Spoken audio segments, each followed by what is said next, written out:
In this update, Ryan Fox has made history this morning at the Royal Birkdale course in the UK. He's won the Open Championship, becoming just the fourth New Zealander to win a major. The others to do so are Sir Bob Charles, Michael Campbell and Dame Lydia Ko. More shortly in sport. A victims advocate believes consent laws should echo what's already being taught in schools. The National Party will campaign on requiring active consent, meaning a clear yes rather than simply the absence of a no. Labour and the Greens say the change already has cross-party support and could pass now. Independent victims advocate Claire Buckley says this proposal doesn't properly define consent. What's currently being taught in schools is a consistent, enthusiastic consent that is ongoing. To me, that's what needs to be reflected. Questions over New Zealand First's latest announcement of its wish to survey our offshore oil and gas reserves. The party's announced it'll campaign on a $1 billion investment. It says this would allow us to develop these sites and extract resources. Canterbury University natural resource engineering expert David Dempsey believes the surveying process would take around 6 years. Very likely there is a resource out there of some kind. Whether or not it's of a quality that you could convince overseas players to come over here and develop for you is another question.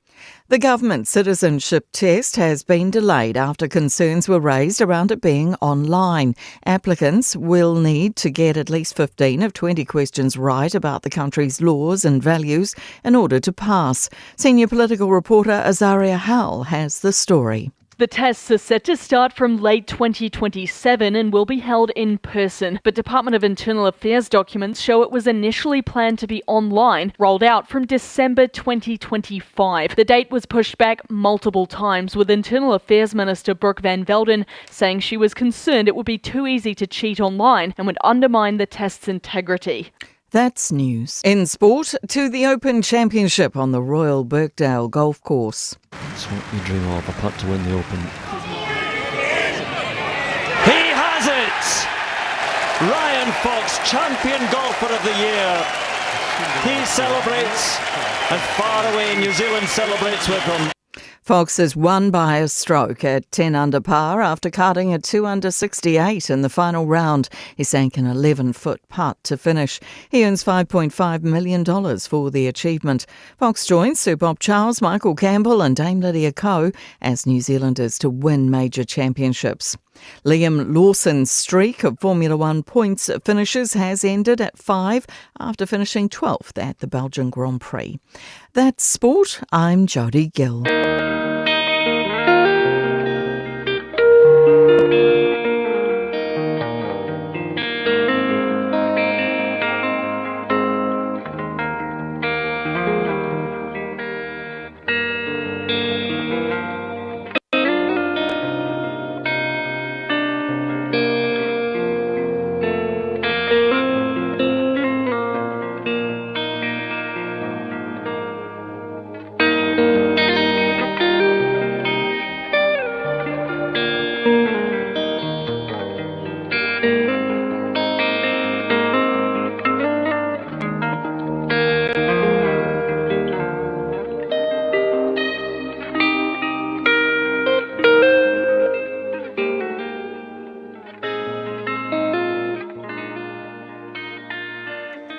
Lui tau mō le aso. Manao Israelu i se tupu. Israel wants a king. Mo mua Samuelu mata upu e valu a olona foi upu e lima. Ua latou fai mai foi i ateia. Faauta. Ua e toia ina. O ua tali foi. La te le sa vavali i lo wala. Ia e tō fia se tupu mō i mātou. E wha masino ia te i mātou. Pei o nuu uma. Manao Israelu iso latou tupu. Israel wants a king. O tātou manao. Tātou te manui ai. O tātou manao foi, tātou te mālai ai. ua whaapoto toia I ina o Israelu. Ua saili le tō whāma le whaautautanga. Ma ua tasi moe le manao o Israelu. Ua momoli I le profeta o Samuelu.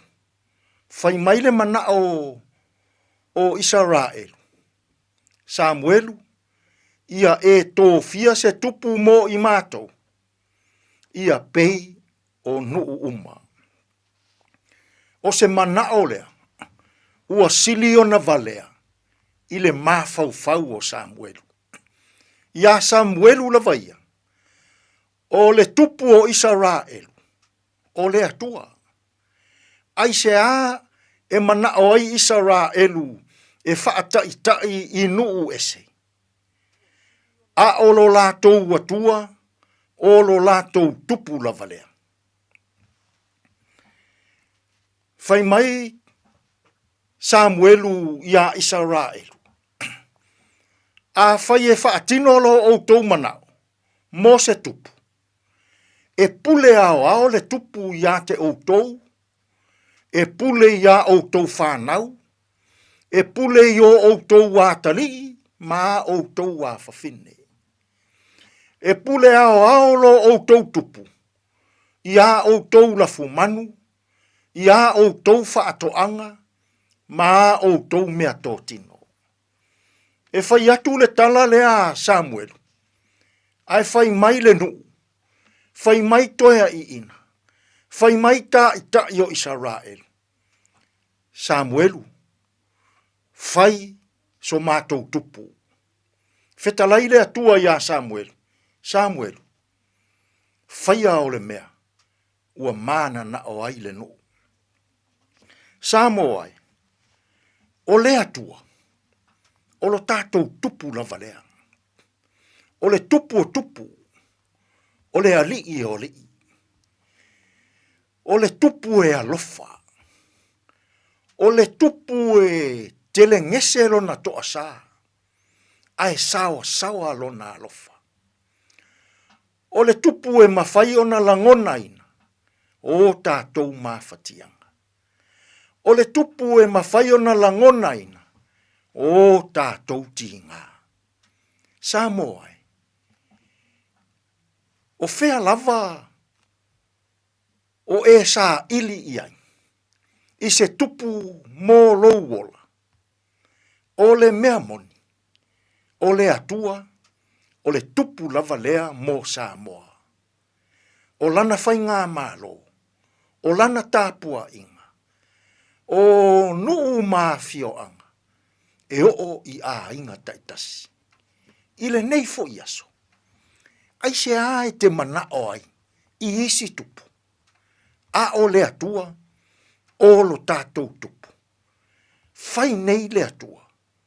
Ma o tupu. O na manuia lea. O wala uma. Tātou te tālo. Le atua ai. O oe lava lo mātou tupu. E te alofa. E te anga le lei. E wha pale. Lo anga le lei ia I mātou. Fesoasoa ni maia ia mātou fe au mga luenga o le nei aso. E tonu malele ai mea uma. Lo lav suafa Yesu lo mātou alii, ma lo mātou whaola. Ua mātou te tālo atu ai nei. Amen.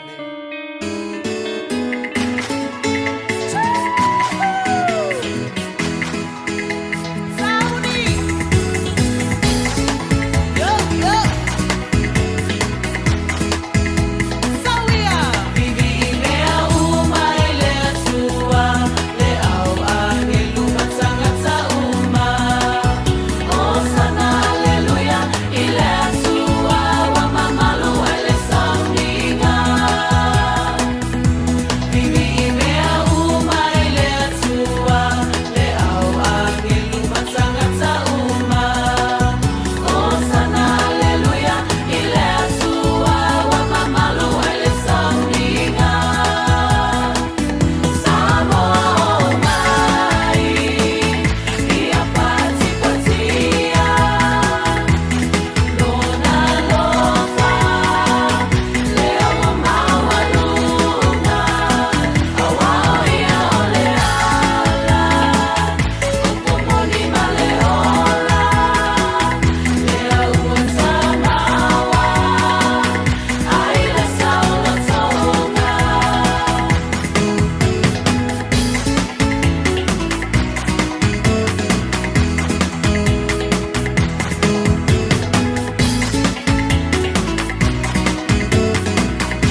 Talo whaave ta vale nei taimi o le tai au tātou lua ili poti lunga o le ala tele. O le fo e mai ta watu le na lava fo i o feo lolo le traffic na ua iai le taimi le nei. Mai se lava iai tātou nei I saute I lunga o le tātou Southern Motorway le vale o takanini anga I atu I Papakura I le taimi le nei o le tai au. Nisi o vaenga o le ala tele I o le na lava fo i o file mu le amtanga o le tai au. Le isi wha lava tau ta vale av ta vale. Manui a tele le amtanga o le nei fo I aso. Fulu tolu o te ai le ono. It's simple, it's quick.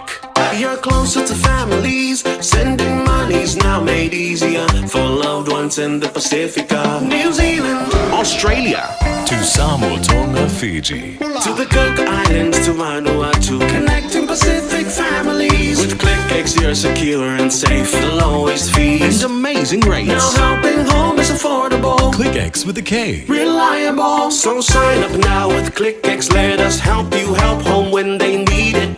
We are for the Pacifica. We are ClickX.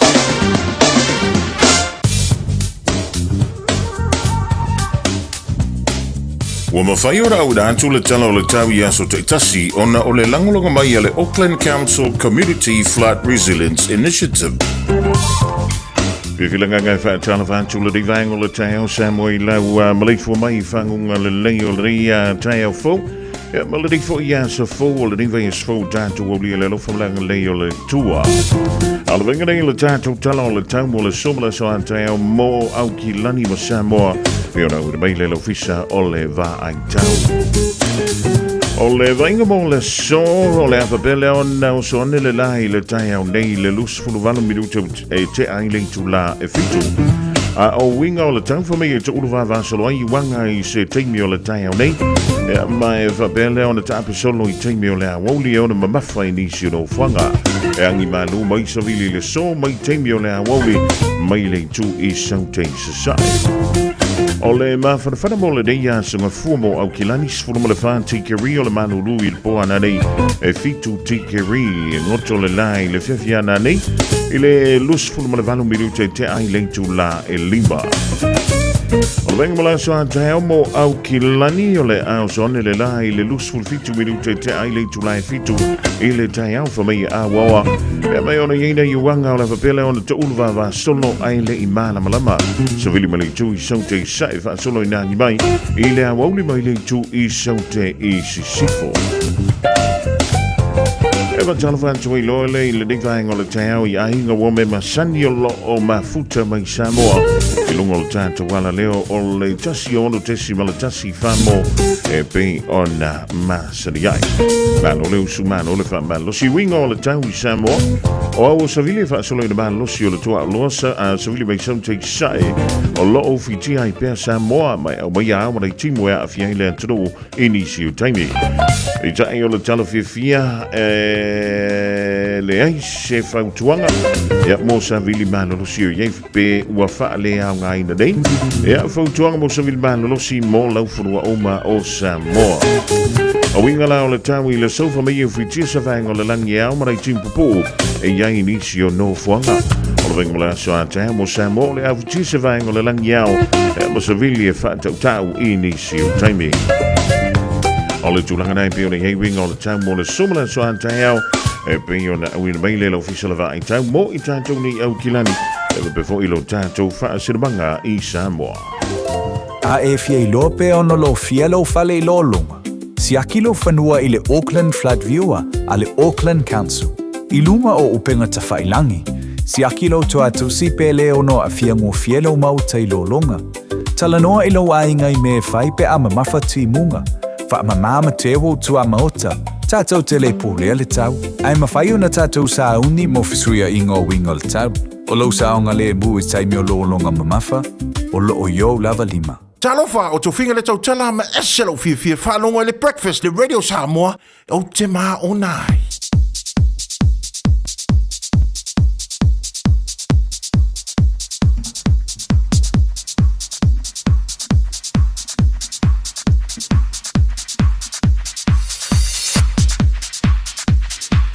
Ea mai whiwhilanga ngai toi whaatalo whaatuai lau mai mō malau whaafunga anga Samoa le rei tai au fau. Le tayo singi le ringo le sunga fua so lo se fulu o le rimpa sino yu lai lua fe lo se fulu ma le ono ma lo se fu manuia ma le langi e mama fa talo fa tuai o ona pa ia le tua o lo fa bele on fa le manu so se fata fa te lo lava e le gantu tono ni sila fa pe fo ia tono e mama ma lo le ala usu le ring vai ngol le tayo jalo si o lo mo pele ma lo si wa le tua ma lona fi ngalo le gantu le fa talo fa tuai le ring vai ngol le tayo le ma futo mi foi ana yo tatu tamba mo tida ma tua ma lo le talo ma lo foi don sai le ring vai ngol le tayo o punga ki poki o faisa wi puti o faisa pa nunu le ring vai ngol le tayo ia po nga wa ko vele le ia le pu io fo ia le lo fi ko sa mi le pu ka ia po le leifa mano atu le vai ngol te a fai ia o fuala a we inu le afore no ele sa fai na pu le tamal tu ala to ia ale malo si le do le da fu to ia lo su le vai ang a vai ngol te o wala ta peina o da yana mo fa na ia fa tan fa tu ia to ma na ia si da lo vai so tu na ia tu ia e alo mai ko fa wa ia wa o to na facing na te mi foi le mano lo ia ma to ia o le la vanga nga i mai nga lo lue le fana wa onga fa ma lo si le vai ngol le taiao ia e ta lo sia ia o le da wa e a matau na e sa uni ia ma e ka ku foi le ilunga ma sa no po le fa furwai nga o fango ko e ngai kaiao o le da la vai to fa polo kala me le malu o le taiao ia e pe o suia le sema ai le difo ia so ma fua mai le da so for raile mo le sungala ia to vi menio lo to sea ia e fila kanga o le fa tasi me le fionga ia ngal balbana Natasha va lua le difo i va ngol taiao va tala van tu ngal balbana ma lo so fu mu ia mo le lang yemma Ya, lange mama foi lauto fa fonga mua le nei tai avi ele to tato le nei so fo fa talo fa toi fo ya sa mua la tunu pele malo fo lau le nei fo tai au. Io e kasi ala wa ya ku foi le lo la fonga fie e pe e fo linga mai e kere i loku a lenga e maka la kapi.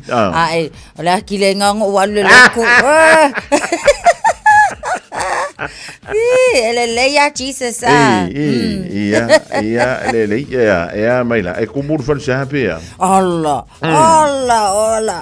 kala ba ngayon kumur falsa ia wa se ale langona fo le fia ia ele ngata wa fa fetai le to uma fo nga va yaso ia a wa ma ko isilengo e ma ko paki ai mai salama ko au yang malo Allah la le kumo yo falsa ia nga ka po eri nga oi au nga ka po ya ka po ai au malo wa fo la ka po ai le ele ka po ai au io e ka po ai au malo ia a tono stimin tanto tala no ale ia ile tulanga fo i pione ia ta longa ile fai mo le yaso o ma vai atu ia ai ola tanto wanga ia tu me sa tu pu ile fai un le yaso ia mi se fo le fai un le ile aso na nafi ia ma le aso na fo ia e fo le come ile ngal mal na o le wa ma tali i polo mi si ale vai fai il New Zealand first ia ai ele i tai luta to finga palo tol de to sanga a tono ana nafi le sa fa tono ina ile la to launch fa pito ala va foi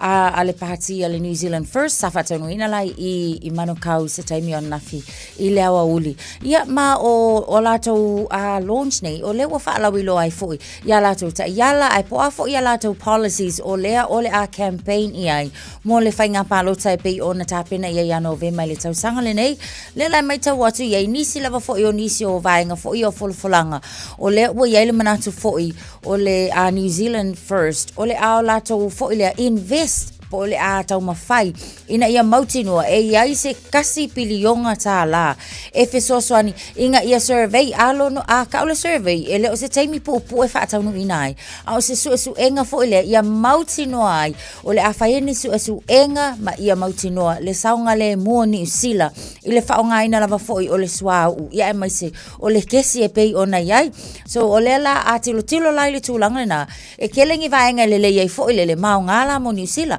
Peila o le kulang fo i o le amakwa le lava le energy security o lona winga o le a lava fo ila ia le vaenga le tau le malosi anga fa ile kise ia o le kesi fo ila tau ia e kau fai la e kau fala kiki le au mai fo ile o vaenga na mai atunu i fafu e wai pe o le taimile nei o le lava import New Zealand but o le fofuanga la na ia ale New Zealand first e mawhailang whala i kia fo le kupe alu le koe import mai ia a kongo le amawaila awa ale le longo ia kaunga ke le langi ngaluenga awa ia ta wa ia e taulana tele ni ngaluenga o le amawai manu ia ile lau tele o le atunu e pe o le mafuli le na o la latou tala noa na fifo ile tu la vale tau ile swa ia mai se fo ile kasa tilo nei fo vai tau ile fa le tono lo wa ia tatou ongo ka ungal avaenga lai ia ai pe ole lava fo ile tilo ma maula la tau pa wa fo ile la kilo e umi ia wa a fo ku langa le surveying ole swa uma le kesi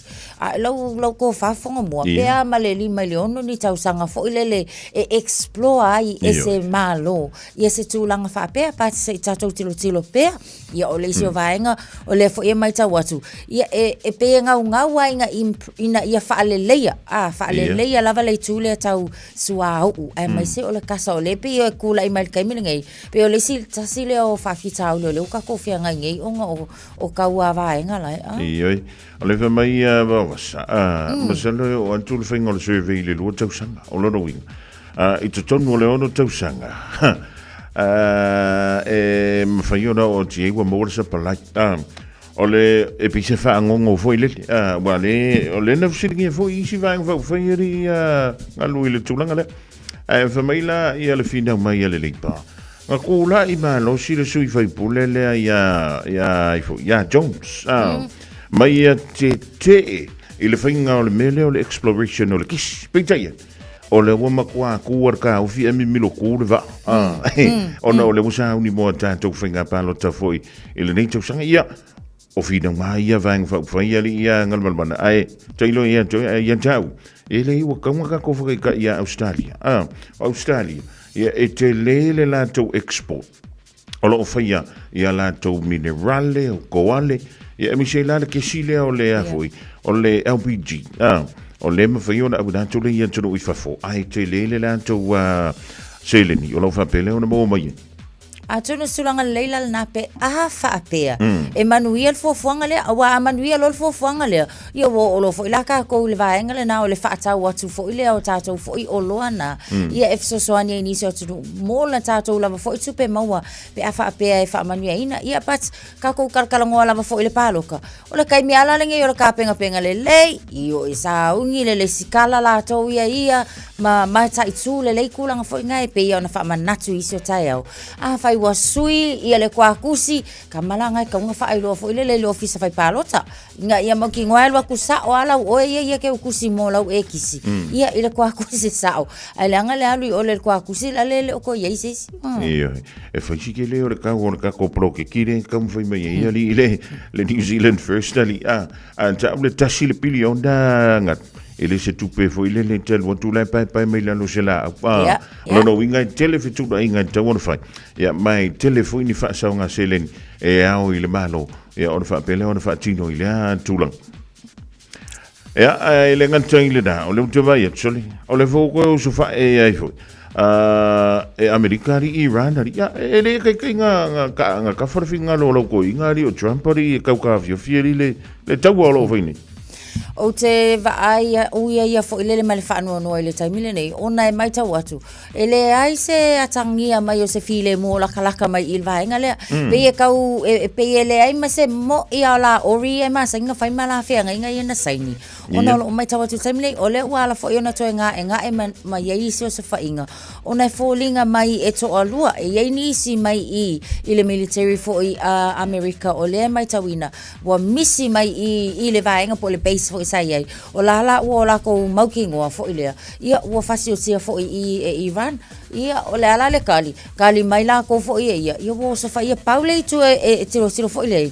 o le mai ta watu o makwa ke le ala le afaina wai mai ta watu la o le fo wa target Saudi Arabia ia o fa penga fo ia Jordan la to ia le na la via le so ko ngai onga ngisi o feta ena inga ile vao malo ne lua a le fo yelo o wa ku fo ia Iran la to ia e ia fo malo ma allies ale United States o le fo yo la ko ka mo fai la ko e o so fai onga e kasi le me tupu ia ai o le mai ta wa tu fo ile afianga e ma kwa kelea ele nga kala I malo la tu la tane ia la ko wa ia a le afianga la va tato ia e ke le fo le afianga la langi le vainga le o le tawolo o fai pe e Iran ma le United States e te alu antu le pamu le va son teni ya wa maka ko si le kikilu ya te ilola ye le vai so wale wa fa wa le tapamuina fo America o Iran ya ma le tani mai fo Iran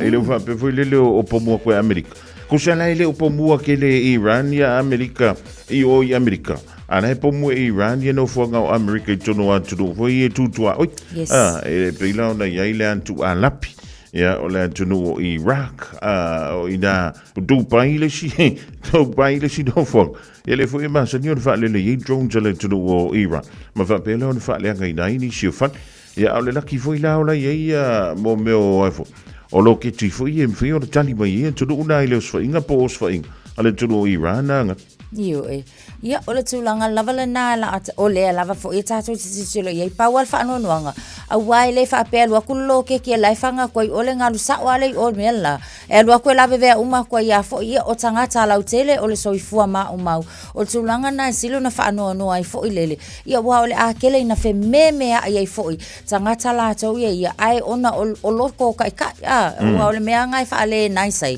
o loto tai ia malato fo I matati o le kau kuli pat e fai nai le lalolangi atoa a fai nai a inga ia mangai tangata lauti ma lo fa taya kan ya se ta fui ma e le mano ona ta tuanga ia tu le ia au ia ta lo vai ngolo ves ia o kilo ia kung o ia le pakia mre po ia ka formalai nga ka mai ai a va fel fa kuanga nga va ku kokongui o kau kala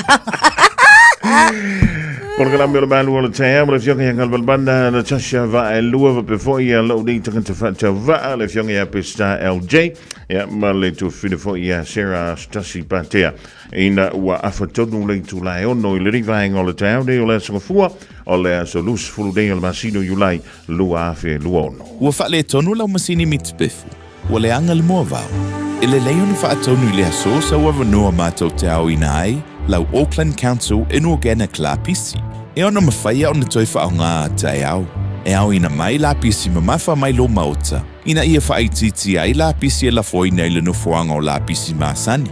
Mo lo si la fia I tu ainga la pisi e mawhai o na oina. Le tu tonu e te tau o na whaaputu I ai lau la pisi. Ma le awala e mawhai ai o na whaatonu ai sa wawanoa. Sa ili ane loa le Auckland Council Inorganic. I lunga o le upenga te whailangi. Tamaki Turuki, All Together, Auckland.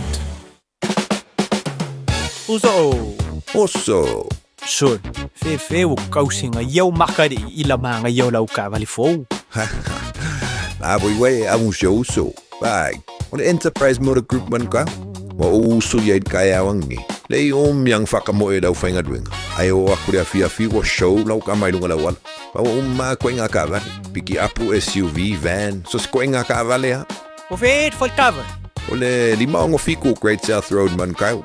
Pe vile le over se lau lima o dua korfa. Enterprise Motor Group man kau. Sa ili, fili, ma ave loa lau tavali.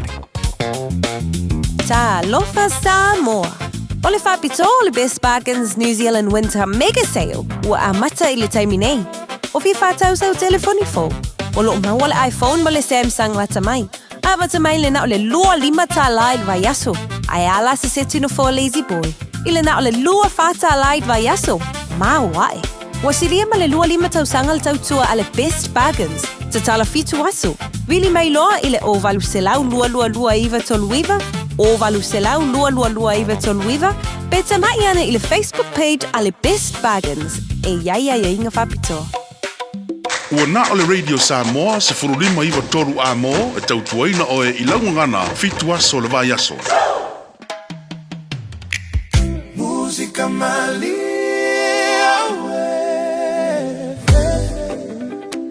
Mana e siva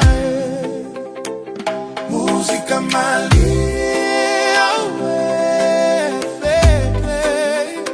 sema yanaitene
Fianga o le rivang o le tai ao ia wana vole beli fo mai fangu ngol leo le pa ia mara manu le tatu. Tino ile tu fa well le dinga le radio sa mo le polo kalame o le manu o le tai mo le fianga yang ngal bana Natasha vai lua ia mu ia o mana fa so manu tai o le tai o linga. Wow. Ia oi lo fui ka ko le palang le on the go. Ia e alua ma mo ki po ki ka kai ko ngolang ka. Usa le ka imale wa lo ki po ki ma fa le anga i le fa Au al popole makua ai sek ia le puko fel kaya. Ia le ma lo fa tai stemion tanto no le jalo ngal ol pelekiang. E o le riva i tau mo so ta inga fani o le poli ngal mana. O le makua maka ukia. O le tele o le whaingo fia so ta inga. Ai ua sa waitua ma le mafia fia o le mele ta o le tau wha vale ama le tau wha seri ngal mana. O le fia nafi. Mo ke ia la ke ngofo voile. E fa tali le news. Ai sa unga le news. So le tau mua mai lava i se kala piko i sidi o na wha no. O lo o wha pia mai ai. O le lavea ina leo ni tamaita i tonga se toa lua. Mai lea tunu o saina. Ina ua mai a leo na whaalanta atu e ni whawhine saina. E whaapea.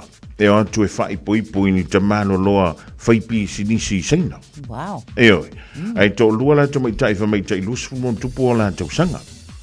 Ia, whamaile whamatalanga. E o atu o le tamano loa e whailanga whareka avali. Ia ka palo singa ele nga kailinga fa mi ke le sianga pisingis ia ai peia la o le vaenga le pia va ven se tia tato ona o le polo misi fa mai e ta ia feta la le tupe e la fo mai lo ai ngai le masina ma le masina ia ka ilo ye pe ye se ngofo panga va pe for ka ko ngoringa Ola so man ma la mola so sila fiantu ye le tala le tai Ia ta uia ia o te ia ka ilo ia i pe a wha pe vavenga se etia ia ni manato nisi fo i a fo kilo ia awa ia ke ola o ko inga mela na la o tiro fo ile le pe fo linga mai ongi arranged marriage ia ai langa o le tiro o lunga o le Facebook o le nga ia i malkanga ka fo ile le pe e ku ile va o vaenga le ta o le matchmakers usonga ia la le fa fe ko ia fa pe ia o ile kala fe unga le ia o man ka malo sainga le pa se ia wa faisi vave la na yuso ia pe kilo a fo ile ia wa vave ia o kele lo la ia penga pena tau no nga mauangi ala ka ia feka la but o le au ke kilo fo ile ma o tau mai tau atu fo ia tu so le au mai nga fo ile nei fo itala ele o se tau no unga le leinga o ia vaenga le au wa le ke kilo akula ia ele se ka ko wa feka la anga le makau liuli le nga maua mai o sainga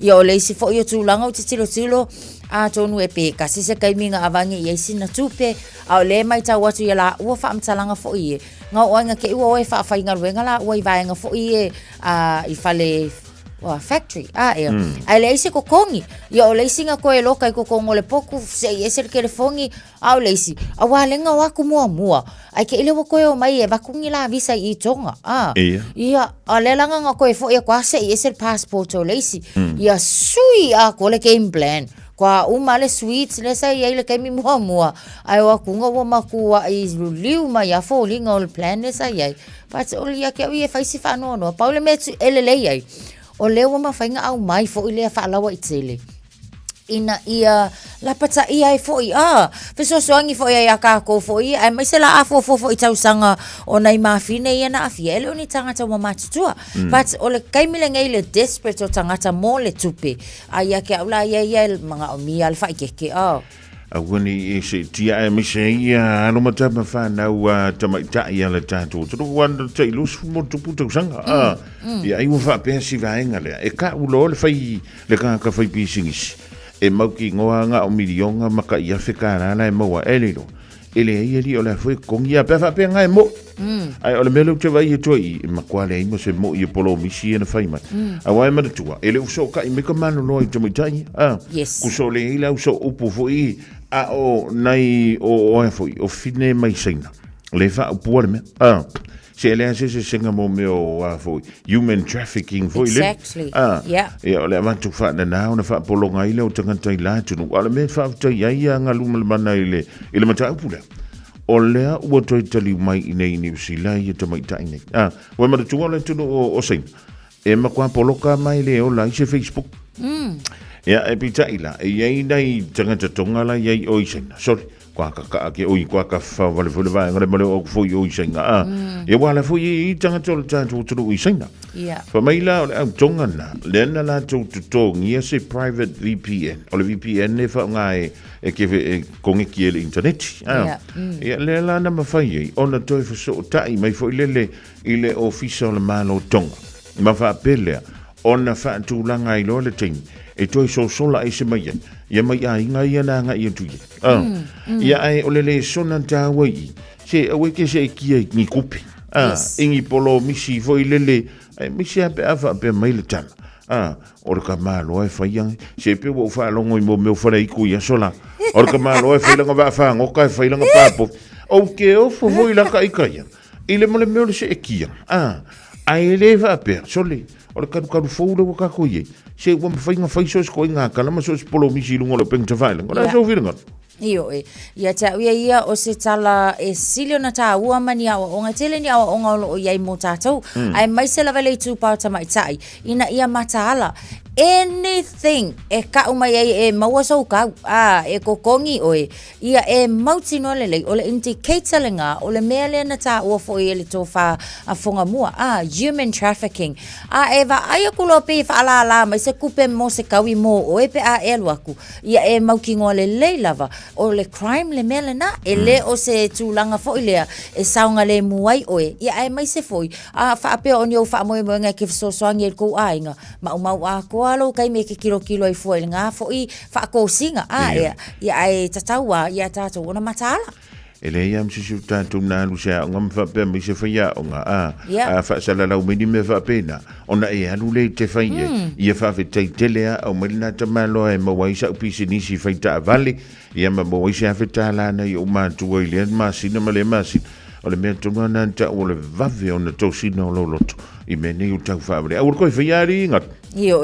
aua wa kaunku ka ofi ia le nga au la men ku puro pere ki fa mo le ves ia ke o fo ia vai nga ole au haters lava fo ia lau ke le lo le me nga kupu me na tupu o ka le mana ia manu malo ma o ka le manga ia ta longa fa amali loto ma kwa manga ia wa mana tu wa faisi umi o e ka ke le ia lava fo ka ko polonga ia ai langi ia o le makua i ka u fo ia ka ma ka o ka ma uli le asto nai le ai o le malaya ma to fa mole ko fo ia ku ka alonga ka kola nga o le makua manga ia lava fo i le ta alonga na iai fa sulu lusu tasi o paua so o ama ko malo e kolu o ka le mana ia fa tai fo ina i tamata a alo ia mai so out up sold out o ka le manga ia o ia ke ia o lo na nga sa ia fo ilele inga ia ko e fa fo ile favor New Zealand ia wa mana tuanga uma kwa ngai ve singa fo i masko inga nga uma kunge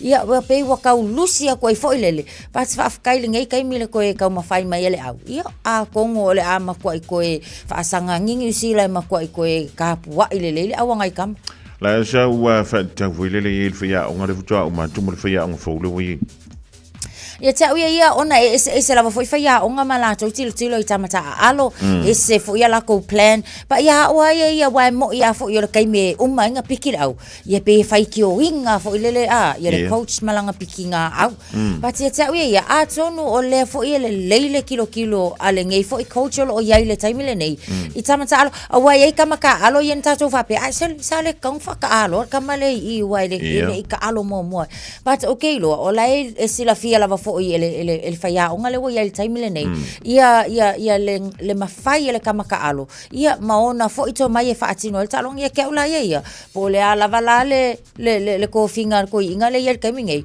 I think I'm trusting ia langa ia fo i feeling el time le nei ona le wo tilo atu fo i test o wa me ia o le sa ka mo fai fo le test ai kamaka alo ia ke ia o le ala fo wo so longa le lei ia e build mai lava mai ala makanga mo ia pe fa le okay sa ule longa lua pe mo ni lava fo ia ole longa kolula ia wa mana ia tele fo ia ke ai so ole ese ngala na ma ngai ke le la le fe sui ia inga ole o uma ia o kamaka alo tulanga ia ngai lo me fo ile kuli ko akasia le inga ole ai le ia ke ola ole ese ngala nga le ling ba lo fa check Tolungan tula de vai ngol tei ola uia mai tau tole li sanwa ngale li fia o ngado silingia la tustala melantala ele I fai mai sa ai o le filifilinga o le au o la no tau mai tau tu le sanwa ngale li fia o ngado silingia I sio na filifilinga sa fai o lo fa pe mai elo de filinga ila uia mai tau ti interview I wa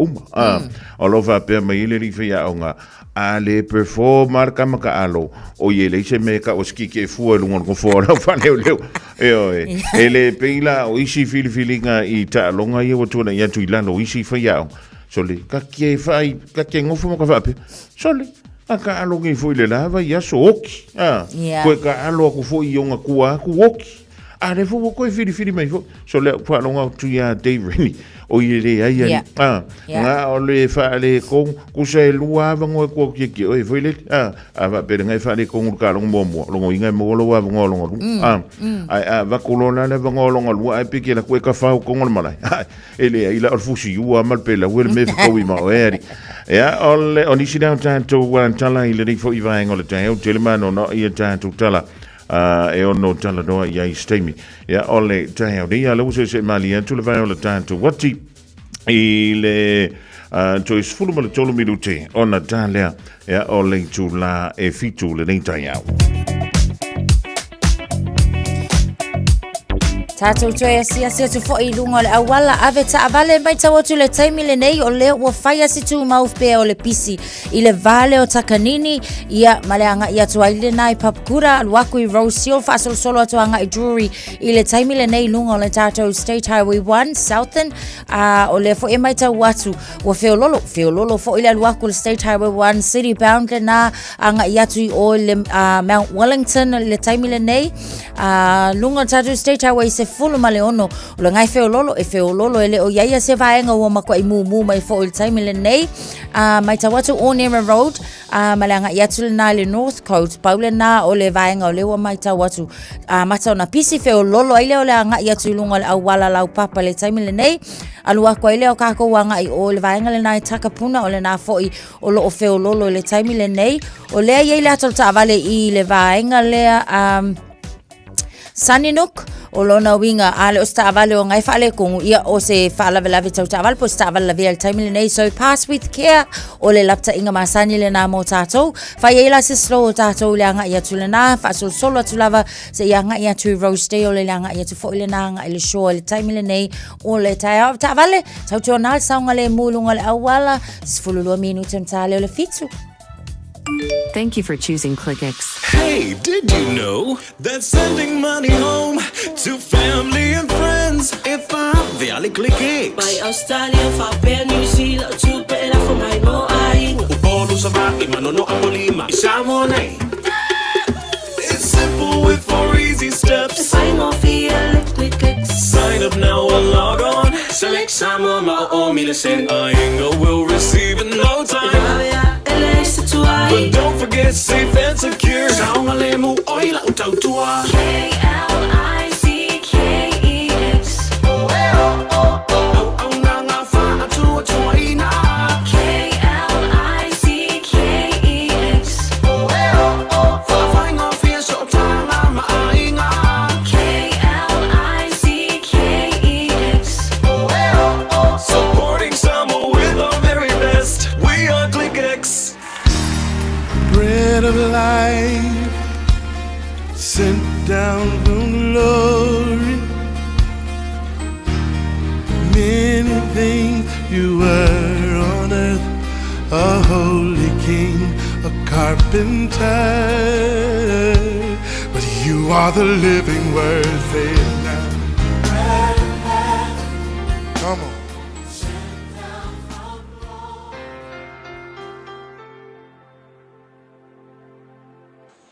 Au te whawhiroa I tātou atunuu, mai tātou polkalame, o le areto le ola mo oe I le nei aso, ma lor soifua manuia. I le mamoni o ane whawhai upe walu e whapea, o se le alofa, ua le iloa e ia le atua, a wā o le atua, o le alofa lava ia. O le upu mo oe le aso le nei, so se ngai ngoinga alofa, o le atua le nā. God is in every act of love. O le atua e ke vaaya o ia I so se ngai ngoinga e atangia ai le alofa. A wawhai maitala tuspa ia o le atua o le alofa lava ia. O eilo e le mawhai tangata o na vaai le atua. Ai mawhai tangata o na latu vaaya le atua ina ua e whaia se ngai ngoinga e awhiwhi I le lofa. E le mawhai ona e fesoasoani I tangata uma I aso taitasi. Ko kele kanga kalalangi. Mai le kele whingi au kupe ke fesoasoangi ai. Ai a mawhai ona e fesoasoani I se tangata se taitasi. Ua avatu ele tua matu ele tua ele uloto e te anga le lei ma e alofa I se aso. O le tua le na ia ua whaali atu I te oe. E il tala I tama vo e tama tolu whai pisinisi tala vo. Whai mai na o ilesi State of America ina no foi o New York. E na o ilesi State of America whai a lato trades foi e whai pisinisi. Ia wo o le fofuanga. Nga o ilesi aso. E koe vave foi ilesi aso.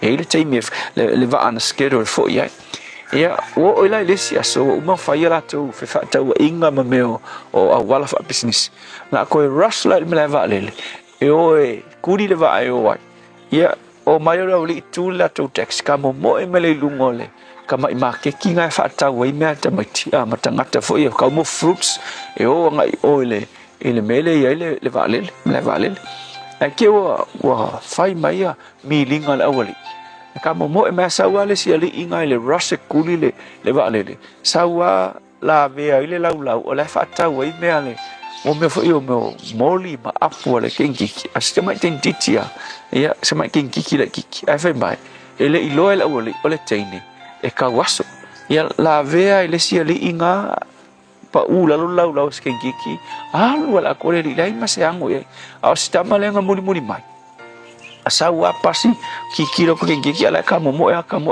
o ka mo ala le e to ma fo lo le lo fa kinki le lai lunga le fa tawanga me ko ulu uma onga olanga wo ia ko e kule le ia skamale ai ko fo mai la kuloa ia kae uma lunga ia modi sala la solo modi ma apo simele ala mo forte titi lunga lau fai ku le wa kangi le ke maronga le lo e tau waso ia la kuloa le kae mai fai skinga au ke poli le la ka ngoi au mai ko fa putu mai au modi ia kulori kai mai mori wa ka vale solo ila lau istangat kai mai ma ap ia ku le lunga lau ka ngalo ri ilo ese mori wale anga ma ap wale anga tu isi me lunga lau ala nga kan ir kinki mo fa kinki ma malingi ngolo mak ia umalo ka ngalo maleri se ime malanga wallet ko umar ko pekele kinki fai ia ku pelea ko kongi umai si moli mai si apu ya wale sorry mole me tu pur ngias ia kan ko le ifusi mai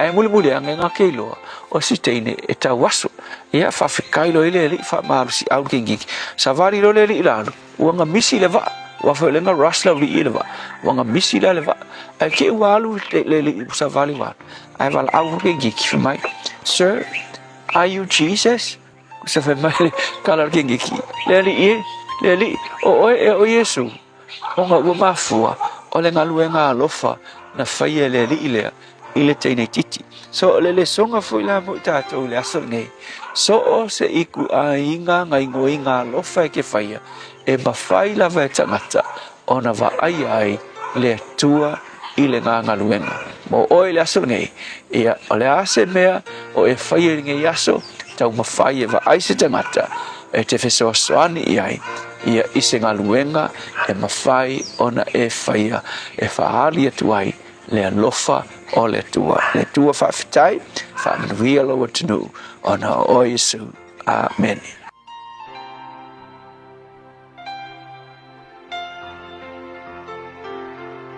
Whaawhitai le atua le na tato tupuai ina wana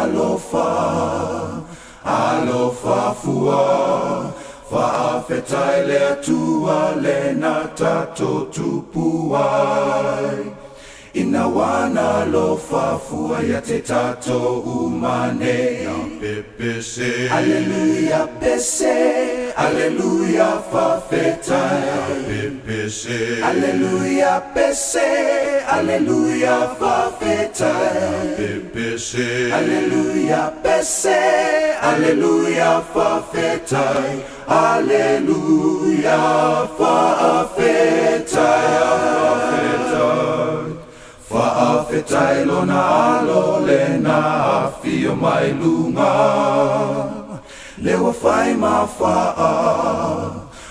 paolo whaawhitai lona alo le na fio mai lunga le wa fai ma fa paolo ai le puanga pepese Alleluia pese Alleluia whawhitai pepese Alleluia pese Alleluia whawhitai pepese Alleluia pese Alleluia whawhitai Alleluia whawhitai Se whukamalina ma ilo ben vai le divang o le tai au ma le pese whawhetai le tue tōlunga tue le polokalamina o le areto le ola mo oema o mai tātou uma i le rifo i vaenga o le tai au o le temilongo le wanti le wotoi tolu minute o na tale o le tu lai fitu tale fitu o le whawhunga le se whapoponga nao tātou tala i vai whanua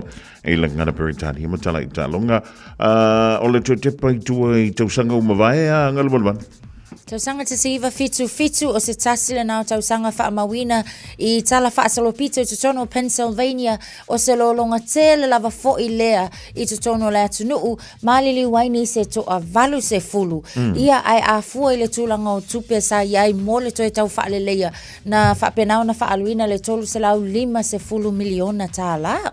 O le tausanga fo I lua afe ma le valu. Ia o le isi le nei o taalonga, whai tau lia, ia na whapena fo I na whaalawiloa I nai le manu malo ai o le sisonga ia Tiger Woods. I le na fo I tausanga le taalonga o le golf. Tausanga lua afe sulfitu. O le tausanga tonu ale na whaalawiloa mai e saina. Ua la tau tau fia, le toi awina ato le plastic fo I lea po le recycling. Lea sa mawhai ona awina esu, awina ese ato e atu nuuta itasi. Ia makoe wha fo I aku I sainga. O lea la na tau fia mai saina I le tausanga le na masa amataina lalvaenga le na I le tausanga mulimuliane luafis fulvalu nisi na vaenga mena tupule nei aso I tausanga fo I wa mavai. Malo wa taya ngal bana ya to tasima la familu ton talo le tu live fitu le ring vaenga le taya vai so malo le taya ya ese uma ka karangola ya le yel ka ka usila le champing I mercado ngol ko falinga. Nice. Ola kama o nga yesolo. We're recruiting for New Zealand's most important jobs. And chances are, you're probably qualified. Whether you make coffee for others or just yourself, if you're a shop worker, tall building worker, gym guy, gym gal, teacher, preacher, scuba diver or Uber driver, bring yourself to the 2026 general election. No experience? No worries. You'll be trained and get paid. With thousands of jobs available, it pays to be you. Apply at work.elections.nz. Mom, Dad, Asia e te lua pisa so oi. E fe e alu so oi ai, Mom. E fa alu ai tatou tupe. O te le lava. Le lua misa so oi uluma o masini poka. Ua mafu ai le vevesi o lua. Ai fa afufunga foi. Wala aule au nanga. Ale mapu maya. Ile o valusulau. Lua tasi, lua. Tala no iai, pa asole mu iai, e mawai lo o lua fia. O valusilau, lua tasi, lua. I love you, Mom. I love you, Dad. Ua maua le telefou mai le Auckland Zoo, o le dinosaur track, o le atoi fo'i mai le nei tausanga. Sa hawa vali ma mata, I le mataptia o le vaitaimi o dinosaurs, o la atu ngai o inga, ma le atu tangi. Pei e tue wha fo'i oe I le loa se lau miliona tausanga taluai. E au fia le nei mataanga I lau pe paulu fali. Tala fia ngai mo le ainga a toa. Tanga I ane I le aucklandzoo.co.nz.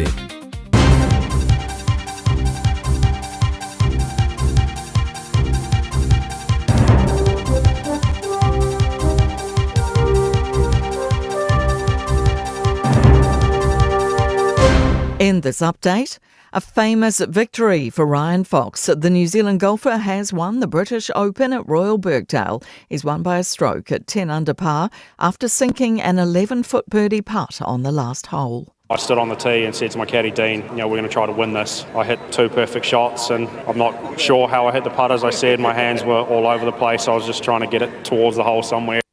39-year-old Fox earns $5.5 million for the achievement. More shortly in sport. And natural resource engineering experts weighed in on New Zealand First's latest election policy, warning more may need to be done to bolster our fuel security. The party's promised to have our offshore oil and gas reserves surveyed using a $1 billion investment to do so. It would create a framework for the country to develop these sites and extract resources. Canterbury University Associate Professor David Dempsey says if we want to use this to help with our fuel security, we'd have to figure out how we'd refine oil. not enough just to take oil out from under the ground. It's not ready for use at that point. It has to be sent to a refinery and turned into diesel or petrol. A rural North Island primary school is facing a chilly start to the term after copper piping used to heat classrooms was stolen over the weekend. Bulls School in the Rangitikei district says the thefts caused significant disruption. It says 2 men were caught on camera taking the piping just after 10 a.m. on Saturday and is urging anyone with information to get in touch. Police say they've received a report and are assessing the information. A big morning for football fans with Spain taking on Argentina in the Football World Cup final. Tobias McIntosh is with Wellington's Argentinian community at the Chimichurri restaurant in Brooklyn. They've actually started a community initiative to bring people together through football, culture and community spirit, and they're hoping to get everyone together for this one. That's news. In sport, as you heard in news, New Zealand has a 4th major golf champion. Ryan Fox has won the Open Championship by a stroke at Royal Birkdale. He finished at 10 under par after sinking an 11-foot birdie putt on the last hole. Fox has credited a brisk tempo on the back 9. As soon as I start thinking about it too much, then some bad stuff creeps in, and that was the whole process down the stretch. I had some good numbers coming in for iron shots into 16, 17 and 18, and I just picked my shot and hit it, and thankfully I kind of executed them pretty well.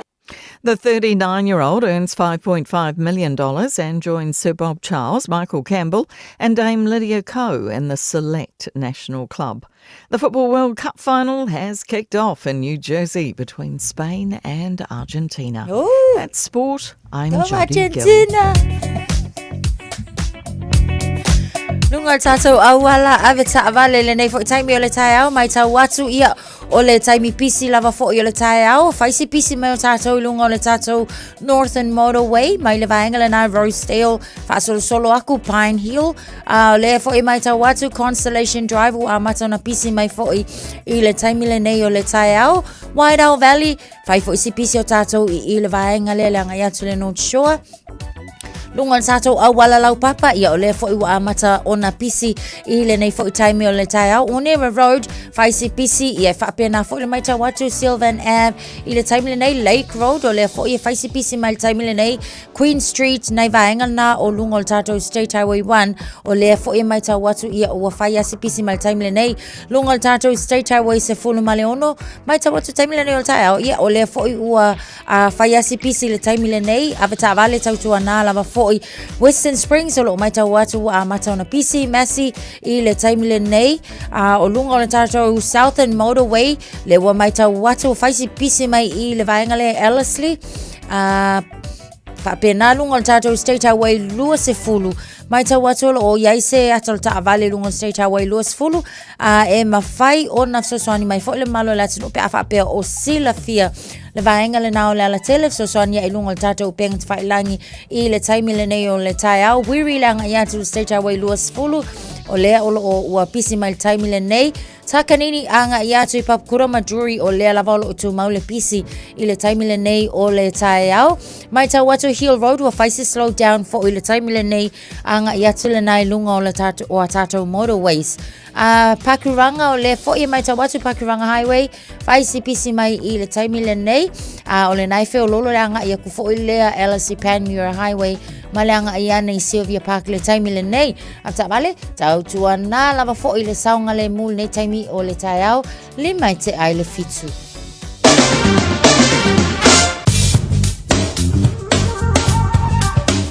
Wa mawhai o rau rātu le tala o le tawi aso te tasi ona o le langolonga mai a le Auckland Council Community Flood Resilience Initiative. Toi whaatara wātu le rivaenga o le tai au Samoa I rau ona minutu tēne lintu la e fitu. O le wenga nei le tātou tala o le tau o le somala so a te au mo au ki lani ma Samoa. O le vainga mo le tai au neipo le so, whamai o le au soane le lai le lusfulu wano minute te ai le fitu I le tai au nei. E tōnu wā solo ai wanga I teimi o le tai au wha solo ina ta ape I teimi o le awoli. Mai ona mamafa I nisi o lo whanga e angi malu mai fo I savili. Mai le tui sau te sasa I teimi o le awoli. E ui le au le mawhanawhana mo au ki lani le soes fulu ma le whāti kiri o le manu lui I le poana nei. Fitu tikeri o le angotole lai le fiafiana nei le luse fulu vanu minute e te ai leitu la e lima.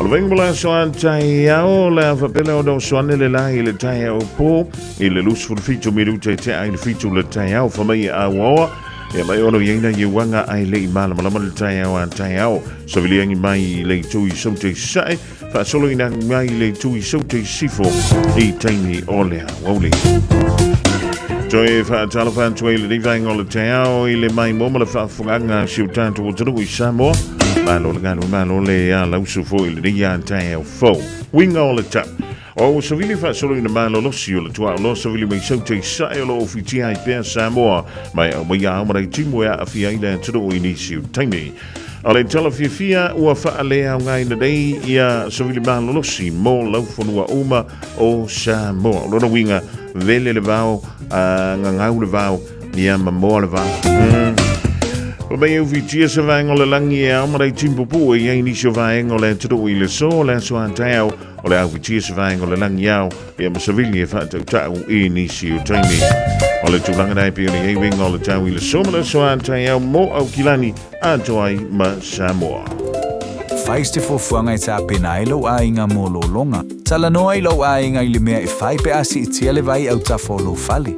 Tu au meta au e sino fuanga saunga le mu, ma whao ngā se a fianga o lo longa o tuanai. E whai ma le sona o le ona toe tu lai mai o ia fianga i lau a inga. Tanga i ane i le Auckland Flood Viewer a le Auckland Council i lunga o upenga te whailangi. O lo saunga le mu i taimi o lo longa me mafa, o lo o iou lava lima. Nā alofa Samoa. Wa ule nei o kasu ti alu, a wale sui ale ngila o le kio. A eva mai i le se furu lima iwa kolu, a mo, Radio Samoa. Vanu mara mi luce o tene i ale tula e fitu le nei fo i vaenga o le tau, polo kalambe o le manu o le tau la wana le Radio Samoa tasi lima, iwa tolu a mo malo ni tanga te whatau va o whonga mua po se manu, e mala fianga i angal mana, le tasha va e lua mai tau wantua le isole, o a siam pingi li la kwa maa ori mai ngiu sila ngi li ka longa o ka ngā polori ngal man. Mana ia salonga le na o kong le makua le lei lava fo o faki ngo inga male kau momoli o le ipuka o mafasko inga o Fox le lava mau tau ua manu malo ma ngai kele o le lona faila le ona isui fo ia mai nei New Zealand le man malo le sunga la na ya Ryan Fox le mai tau watu mangu malo i wa o le talonga le nei sa fa tau no wina le sa fa ia o le Open Championship le sa fa ia i le vainga le Engelani le na fa tau no le Royal Birkdale Golf Club i Engelani ma na ia la le mai tau watu mang malo i mo la mang malo fo ile mai i le kaku Amerika le sala ta alo a Cameron Young o le lona faila le ia te ia wa le mai tau watu Sir Bob Charles o Michael Campbell and Dame Lydia Cole yo silanga vainga pe o lenga mua i vainga le ia o le lai mai tau watu makwa i manga ia te le foi manu malo ia ai manga ia ko nga malo ia malo ai lunga le manera o le mea kongu la le ka orka ka malo poko ai le pe o le me foi le lenga o le vainga le o isinga ka make fia fai kupe fia foi le sa li le ia o le me foi le ka o ka fa vrea o le me lana au ngai tele le me le ta ua o le to anga ile o wai le ai mas fia o ngai fa tu ya toi e matua o na lu le lunga Facebook e su e so to lua ma su e ni tu per to ainga oi na pa wale me mo o le pe fuwa i o le papa tu tele tala ngai va tonu ina va ngol so li ngal ban ele ngata ya ol peleki ma yalan ya ale fen le tala ngal va o Japani ma forai fast food e forani le sfulu ma Japan Australia so le va ayele akar via onga Australia te balo New Zealand Joel Smith in Walami Australia ya Italia ya wa tolu foi ia talonga Australia yana test o le ia tausanga e pe on te ia le fia onga ya Joe Smith ai o le talonga Australia limas football fitu Italia lena manmalo foi le break e se fu o le me foi mali e foi Australia e pe vonga le vea ile fia onga ya de Renia o ave fia onga o le foi o le anko suile la ko fia onga la ko au la pin e le leia ko lol fia onga ai fa mai lo foi mala wari ia o le sui ke le mala mai ringa Ya yo no le wa jape na foi mo le pola langi le tau sanga fo. Ya o le kai. Au ke fa ku anga ku ko inga Joe Schmidt yo. O ke fa ko mo ko fa le bla Australia le pola langi le la tau te tali malo le tau sanga fo. Ya atu no ese lava fo ia but o ka manga ia fo ila ia wa ke kilo fo ia o la fo ia kilo ma maula to ia ile fo ile quality o le ka alo kama ia male outcome ia wa a kilo a fa pe ole pe ia fa ia ko ka vai man ka ko au i fa but o la manga ia o le me sila ia ku sala pe fa pe suila ko fa ia o la o le o la ngama lo male au ia o te mana tu ai vol te mi ia o sto ino David te pena le World Cup le lua felu tol ai se I fa fu se I ale palaka ai ko lo male ula le ko fa ia o nga ba nga ia pang le ka le su fa ia Eddie Jones o le mali o le mea o la e fa anga solo le polalang ala ke erga malo Eddie Jones fa mai ke le fsili le media o me la fa mai o ko kargo mai me media ia pangi me pulenga ia pa ai fa ko malo ile ai ma se me ocupo ale foko sa varingia ko I fa fo mare poku nga fongo e malpure nga ali ala ka pia ya pa le angar ka so le ri ma ko poko e pepelo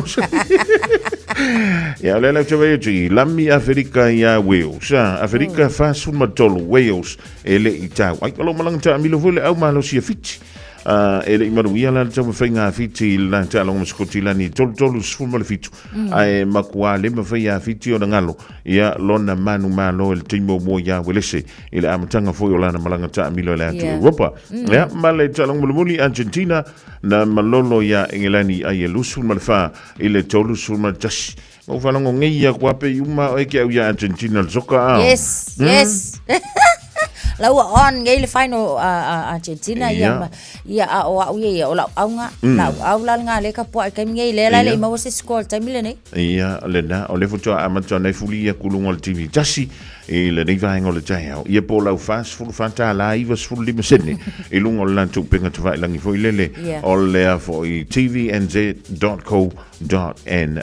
e marisa longo na e mai mo il vai ngol be songa le se ta alonga tatou la kapili ki le fo inga fa wow mai fo ia mai ta watu la ia le time le nei o le na manu malo mai ia le Raiders i la ta alonga male Rapids i le aso to nai o le aso for Riley mai ta watu nga malo le Roosters ya Storms is full file ono le se ta alonga fai ka lia lava fo yo le weekend io ta alonga lava le mo ia isi ka alonga ia ai pe o le si fo ia ka alonga le kapua ia lua se fulul matou au mangu malo mai fo the Warriors io ia vai nga ke se fiel ma ko le ka alo mra au pico ila lor ka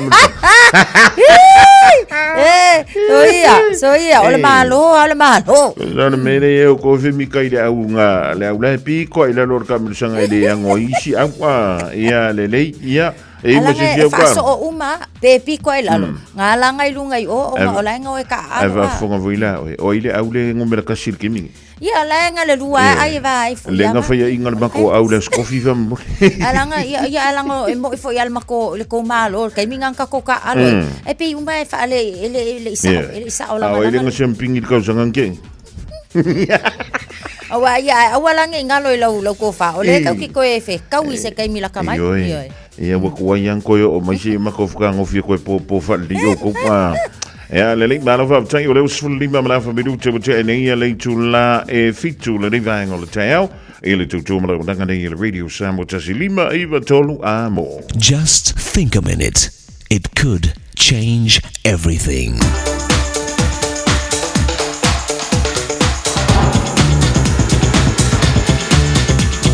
Think a minute. A stressed out secretary told her boss, "When this rush is over, I'm going to have a nervous breakdown.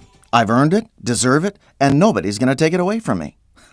You know, in today's modern world, one woman often has many jobs and responsibilities. She's a wife, mother, professional, cook, housekeeper, friend, counselor, teacher, nurse, and the list goes on. The problem is each responsibility would like 100% of her time and energy. Talk about the mother load. If they made a movie about all the demands on a modern mother, they'd probably call it Mission Impossible. So since it truly is impossible for a mother to do everything that everybody wants her to do every day, a wise teacher said, "All we must do for a peaceful soul is use one word called no. It's true that once in a while, when we're simply too busy, we need to nicely just say no to some requests. Even Jesus Christ himself took time out from helping other people to rest and relax. He spent time alone with his Father to recharge his battery with power from God, to be able to face and handle his life's pressures and responsibilities. His time alone with God also gave him clear perspective on what was important and what wasn't.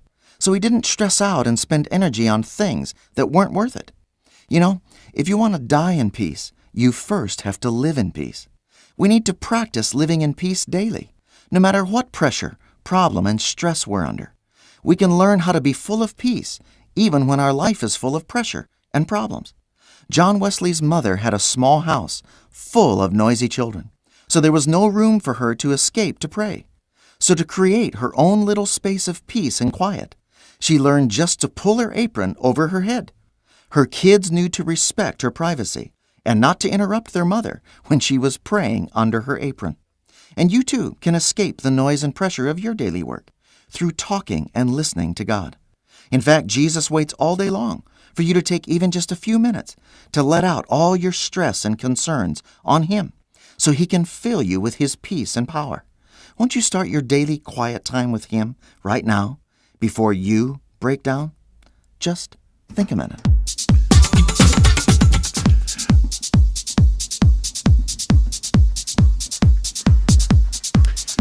Ole da wai fa funga le tātou polkalame da ole thinka bende de le dik fo I vaenga ole tai ole de ole sunga fua ina us fulvan mole afa bidu te te ni le tu lai fitu le vaenga ole tai au ya e mo le tātou vongo avadoanga banana I le fionga le ole I samo le dik fo I ole tai au Fatalo fatu fo I malanga fi fiel nei time yo le tai au lo fionga le alo ali ma lo le so I fo man wia Ja, so woman we at your Tosala, Vani Swapa, ja, Pepoide, Selenga ya for mua malole, Usupo.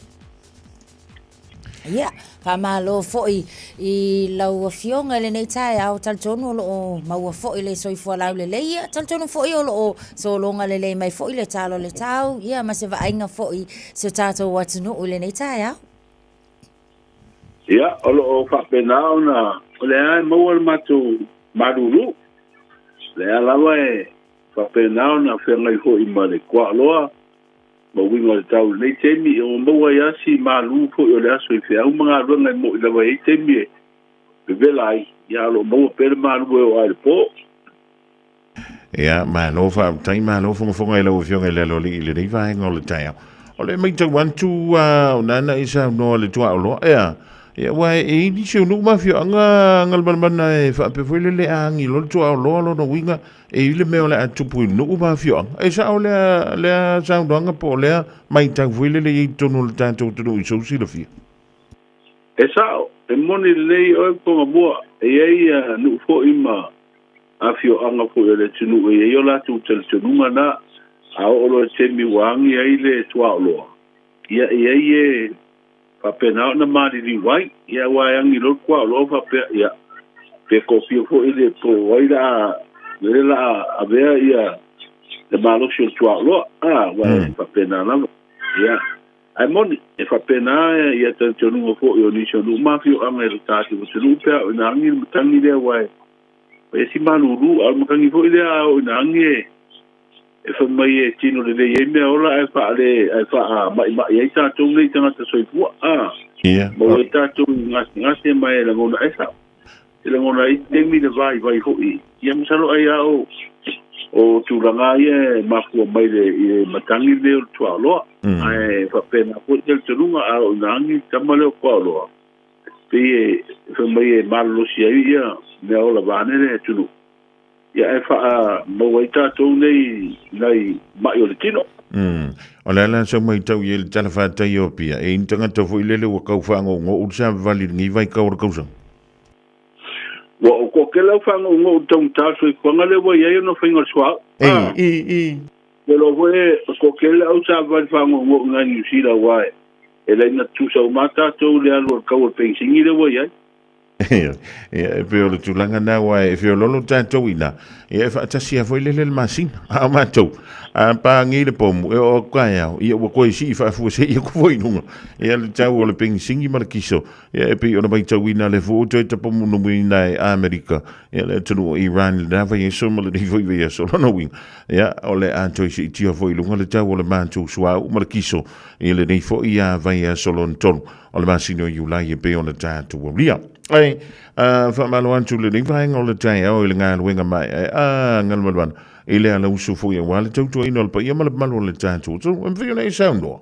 O a tau i tupe i au te tau mai tau atu o le whape o le atau au ina, ia mori tangata ta alo fo i le leo le tātou, tuto o mai ta longa le Pasifika, i le tausanga i lua, whelua tolu whamalo. Ia, masalo le vai aso lente nei, wa mai ona tau au ia tau i tupe ia awa tasi le vai nga po i sa tele iai a whaasalo po i ia ma tulanga po i so ta inga i le whalaptonga po i o loo whanga uma iei ta alonga le sasma ma le malo ona o tau ia wa whaisi umi e le o toe tu ina atu i a tātou tangata ta alo a meisi a e po i nei e manu malo e le pine aulo ia le la paso a whaasino e le vai aso lente nei ia le lau tau au ai ia na i se leni po e luafe tata po ini ta alo te totasi po individual athletes i ta longa po i te totasi ia mua le luafe ta la ia mua male afe ta la coach po le pia onga au la pe au wori no au pena au la kapi ia mua la to fa afe ta la o tau tupena le na mai malo mai se lau iwa sugu afe e tuperen whaarwa. A tūranga nā e fua i tāronga i o Pasifika sa whai i Solomona, lua oru tōru. Ia, ma tāronga ia sa whai o awa mālo lalangi le pihi. Ia, ma tāronga ia sa tātou tari mālo e le mawat. O le sisi ngā ua me mawha fuene le lalangi. O tangata umala ngā sa pile auroi. Ia la fato a maua o la tau i tupe. Ia, mana i huina i se leni ua. Maua i la tau e tau i ai. Pa wale meo le talo i ai. Tau sia i alu le por kalamele. Ia tau wane ai se sila po i e. E maua le pine siliva ma le pine apa me mea. Mani. Awa mo i la bo siliva ma le apa me mea. Ia ala sa manu malo i le pine. Ai o le tufanga le va pena ko tufanga o mai e tau sano tuana. Ia pe ia e alua nga i le pine auro. Ia, ai, ke lo se tulanga tāua le lumana e silsila pe iai. Ia mo fu ina i se deni e ausia le siliva ma le apa mea. Ia ua e maali le saunanga ngalmalman. Ia ua e le whapea e pine siliva pine apa mea. Na le whapea le au nā mara iai fo ile le oe o lai te tū mai lunga iu. Ia ua e le whapea na si tau tolu tanga te tau vai ta longa ia te tau tasi. E wha ia si tau tele o atunu. Ia o le sao tuai ma le tātou atunu. Wale anga ia tu lumana i fo ile le. Ia wale uta pena le tātou au sisi ua me ma whamo ta longa ia o le Commonwealth le whai i o Scotland iau. Ia, o tūlanga na moni lo finangalo whangamua. O le tātou au ko ilea mo ta longa malo ta kulenga wa pea le baso le ilea amatai. Ia le kuwa o ma le luina. Ia amanu malo mai ko il pine au. Ia mo ko ile tabi tupe. Ai te ro wai le pia i lima ta longa i te tau wa ina i ta longa malo ta kulenga. Ia te ro le o le tu o le kuwanga le malo. O leo bato e maua tau i tupe fo e maruia i tālonga nei pine auro. Mani. Ia o te loa wai, o le lei fo i aolo tau ti ngā fo lei ko le ni ma usta ia tu la fono le tālonga maua lau pine auro. Ia fo mai o lai maua sina whamanianga fo le a wā oe ma au fo fuak. A wā a rua i amani lei. Ia te loa wa nei wai taua tele ai na maua ia tupe i tālonga i se ese me te huli la kopi. Maua na i se leni ko i so ni ai. Ia maua vea fo ia mangaruanga. Pea o lau ngalunga fo le te usue. Ia maua lau tongi le whai umaraba yaso. Ia pe fo i tālonga ia. A le leina ko leni mau sita i ma whapenao na mawarunga le tūlanga e o iai. Ia maua fo le tau. Ia ala mai nei se leni ia pea manu malo le pina au. Ya, tāru si ia le tau whai alum tau whana wala tātu o turu I tālonga. Ya, le nei fo I māsina po le nei vai aso I nai Scotland. I nai ei umala maruia. Telefo I nisi an tātu pire au whaapopo. O la whapele o na mō mai ei tau whai alum tau whana wala tātu o turu. O se tasi fo o tūlanga sa mai tawina le vai aso na se ima vai atu nei, o le tūlanga fo I lea se tala whaanu noi si leo le na a fia I le se whaala fo I tau ta avale. Ia te awi o se tasi le na o mta whai au fo I awe ta avale le ngata o la fo I whaatino le ngā luenga leo lātou.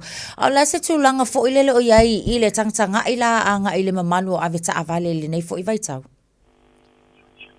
Ia o te loa o le tā ua ia o le o le tā upu lea a wae si le fifo. O ngā ruenga lea malu le malo pea o ina pisi po I peo ingo ta vale ma tangata pewa I a me se tai au ma le fiafi. Ia o ngā ruenga whai pea lava wa e mo ini e lava o le ia e tātou mo li hoi nei whaasinoa. Ia pe e whaisi tuai ai ma umi e ki hoi le tai au ma le fiafi. A o ngā ruenga lea o le whaasoa le ia I ta vale.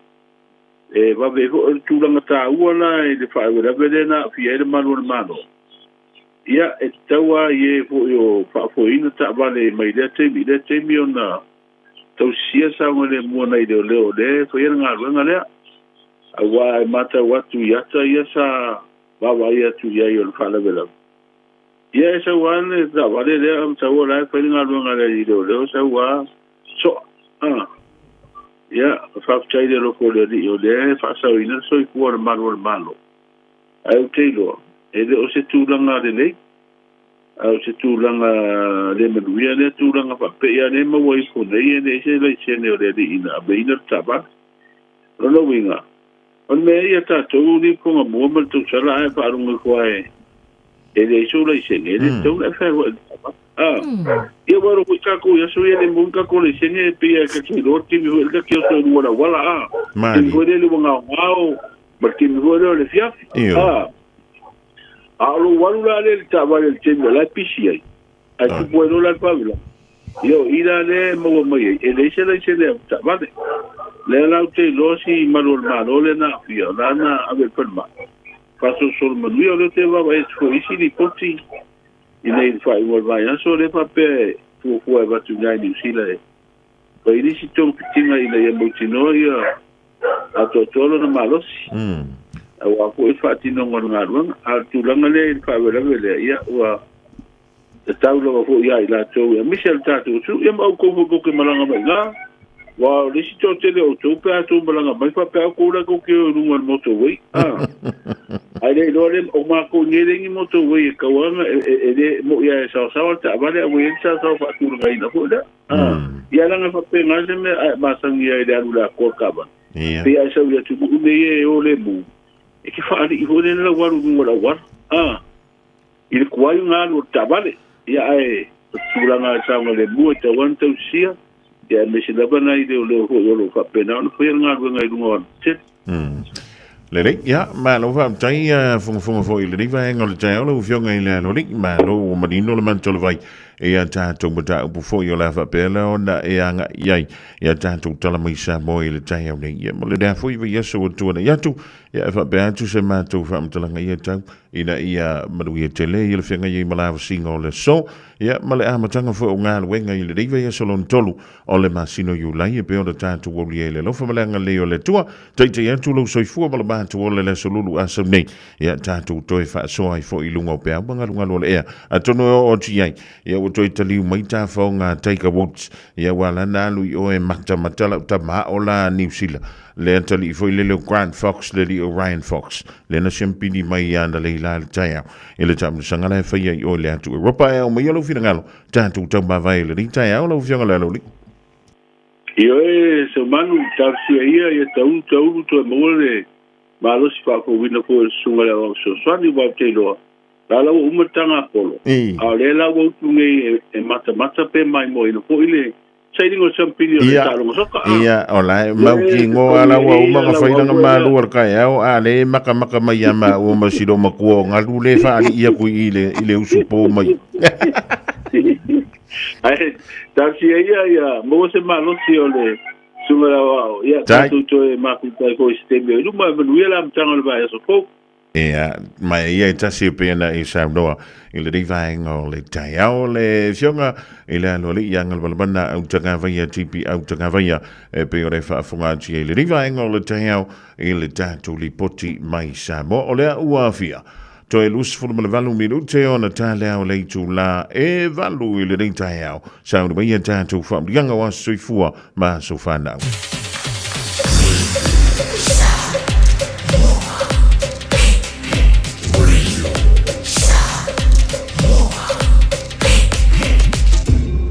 Moi tu amo.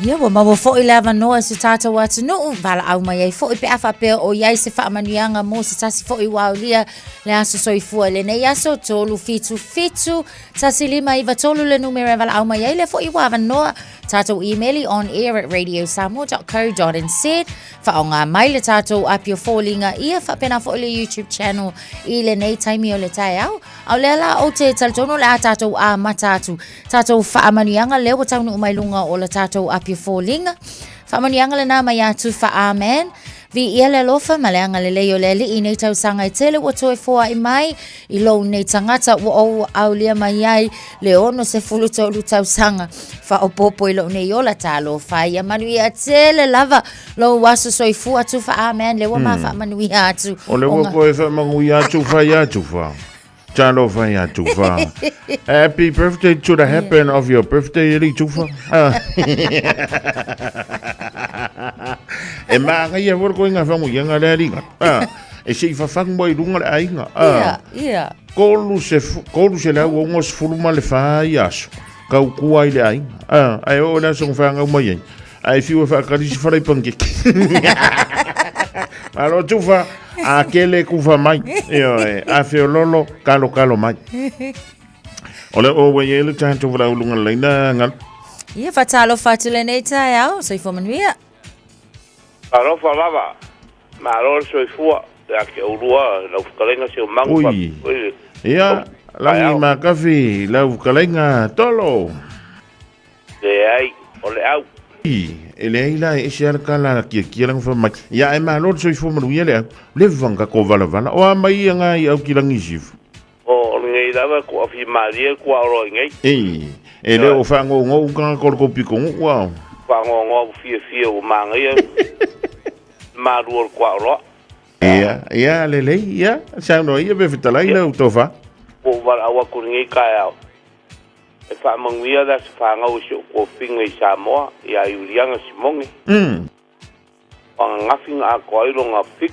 fulu ma de ma ko sanga longa soifu anga nga misi ngi lengi fa manguia ngaf ia ore wo mai a nga sa I si I nga mal fa kai de ko soifu ma lo ko ni ko sanga kede o ko I mai de soifu ma lai ia alo fa manguia nga va ku ngi ko dai ngo alo fa nga I de ia I ma wa ma ki nga dai nga ma le fa ngau I fa pe fu langa fa ngau ngi ro sa la lauli I pira ngi fa muero wa so fu o rianga ka ko ma wo fu fero e nga nga ia vi ia pele ri ia ma pa singa mo wi o mo e ma wa so fu la le mare ma wa ki ma wi la na fa nga ko wa de mo le di me se la ko e pe fi ke la ma wa ke ma ia wa kiri e la nga mo le malo sio o le fatu e Julian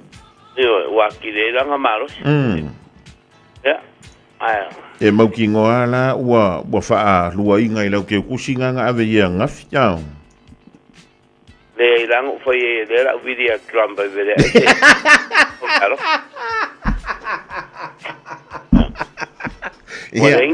Porém que kusio ko mo el kero mo fa la vengi vai ka ia vai o le me fai fa passinga si fa la veri de a que ro so fa la veri o le malulu le me kwa alo ko ele la ia le ia le ko ro kiu ke ia fa fitai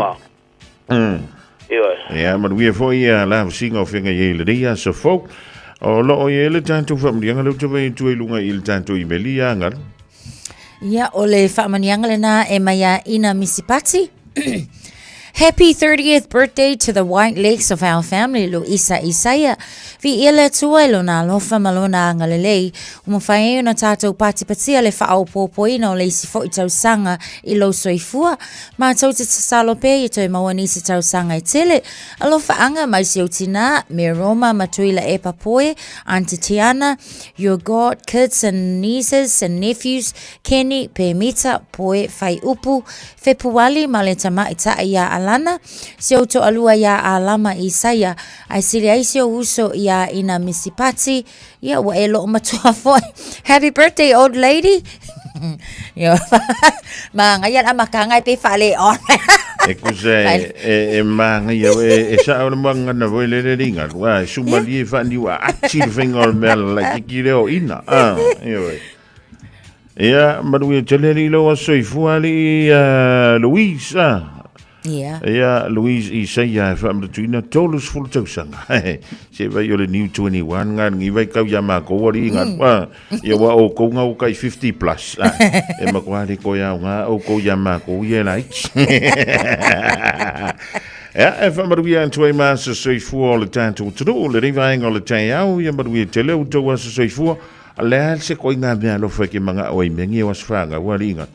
Yo foi uma foi yanga I lua I le ke le foi e pe ya la fa le manga ia foi saul ke o kusi wala nga ia ke o fa ku ke o kusi ke o kusi sa wa nga o kusinga le manga o mia au mai sa o yo au mai sa o le pera ia o nga o malea fie fingu melanga ki giro ngai pule ala ke fo waka fa ya kwa fa ki o mai Ia le le wa ula awangi ila no ivol se kana I se ngai lunga e ma ngai nga ia se o longo winga fa ko fa ma ia mai la so ku pesi ko ko lo me ano manu e tele o twa so soifua ma woni sia se telefa pe nei a kele ku fa mai ale ai ia kalo mai pe text mai pe message mai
Ua taunu umai Loretta I le fale, I le te au le tasi I le vaveau.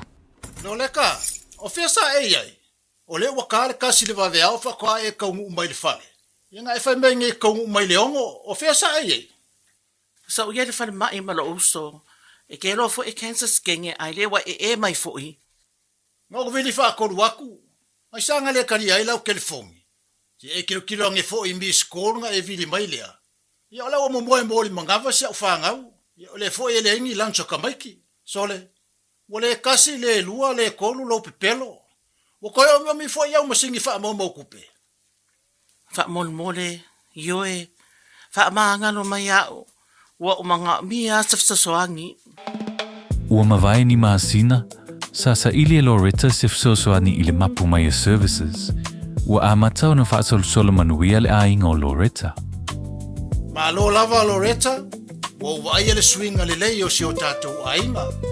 Whaaftai mo whaataunga, ma le tongina o a tātou pili. Whaafetai mo le fsasoani mai mapu mai ma le alofa o le atua. Wa o maua le fsasoani e whafoa I lo whaafita auli, o le taalo I masini poka. Veili le mapu mai o valu salau lua tase lua. O valu salau lua tase lua. I love you, husband. O Dr. Chen e mawhai o na fsosoani mo oe I te inga o le tino.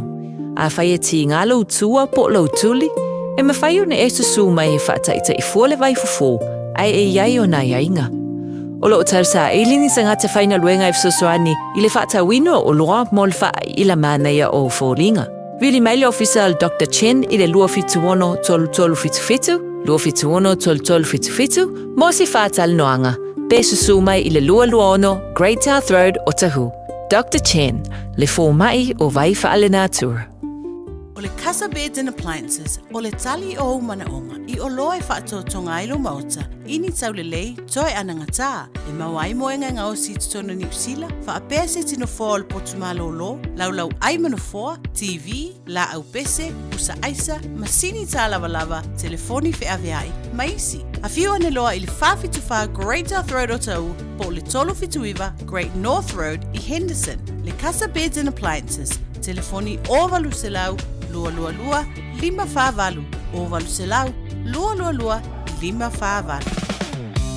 Ua maua le telefon mai le Auckland Zoo, o le Dinosaur Track, o le atoi fo'i mai le native sanga, sa hawa vali mata, I le mataptia o le vaitaimi o dinosaurs, o la atu ngai o inga, ma le atu tangi. Pei e tue wha fo'i oe I le loa se lau miliona tau sanga taluai, e au fia le nei mataanga I lau pe paul fali, tala fia ngai mo le ainga a toa. Tanga iane I le aucklandzoo.co.nz. O le Samoa Realty, ua whaatutuaina I Samoa ma Amerika Samoa, ua lata I le whaasifulu tau sanga lana au nanga. Latau te whaatawina whanua ma fale, whai alisi o fale ma pisinisi, e o I le iloiloina o tau o whanua. O le Samoa Realty, ua lava le tumai e fisosoani atuai mo oe. A e fia tali tonu, whafsota I le telefoni, o ono walulima, lua wha lua. O ono walulima, lua wha lua. Petanga iane I le samoarealty.ws. Samoa Realty, our island, your home. Thank you for choosing ClickX. Hey, did you know that sending money home to family and friends is via ClickX? By Australia, Fabia, New Zealand, to better for my no eyeing. Upolo sa baki, manono ako lima, isama na It's simple with 4 easy steps. Sign off via ClickX. Sign up now or log on. Select Samo Ma'o Milicent. Ainga will receive in no time. But don't forget safe and secure. Saunga lemu oila utautua. KLICKEX.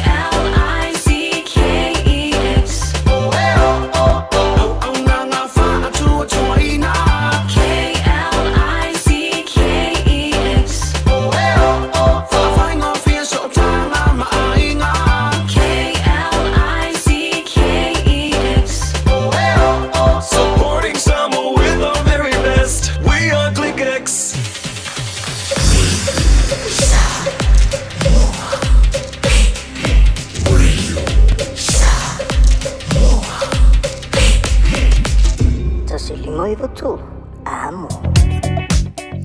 Ave ta amale lungo le tatou awala le taimi le nei o le nā lava fo'i wa faisi pisi. Iei se whalavalave le imamau te le atu tu lai mai lungo i Consolation Drive to Tristram Avenue on the southbound i lungo le tatou State Highway 1. So lo fautua ina la fo'i ave ta avale ina ia mata i tu le vaenga le nā o le awala. Le se whalavalave tau ta avale i lungo le State Highway Lewis Fulu, Mandrew Bridge on the southbound.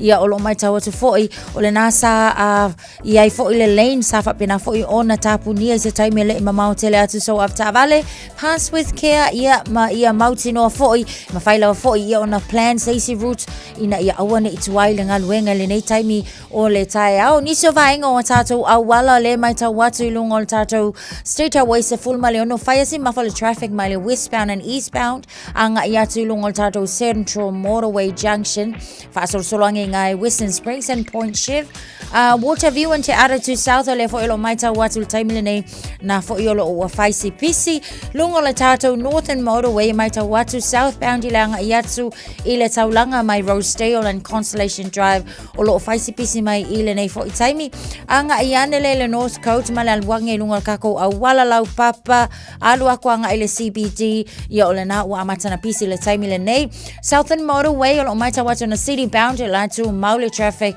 i le vale na mai takanini alu ako i papkura mai tau watu fo i Hill Road o le slow down le taimile nei o le tai au o taranga i atu fo i leisi vaenga lea Mount Wellington o le naulo o pisi ka ko luma tip top corner faisi mafole traffic Penrose LSC alu ako ai Green Lane o le lo o pisi mai i le nei taimi nisina o vaenga o iei tatou Mangere bridge pe ona mai tawina i o le naulo o faisi pisi mai se lai le vale nao o ne hanga mahanga drive fa so sola ku Coronation Road taimile nei o le tai au ta vale tau tua nalo saunga le mu ma ia manu ia telefainga malanga o le nei aso to es futasi minuto ntale o le valu Radio Samoa Taslima Ivatolu Amo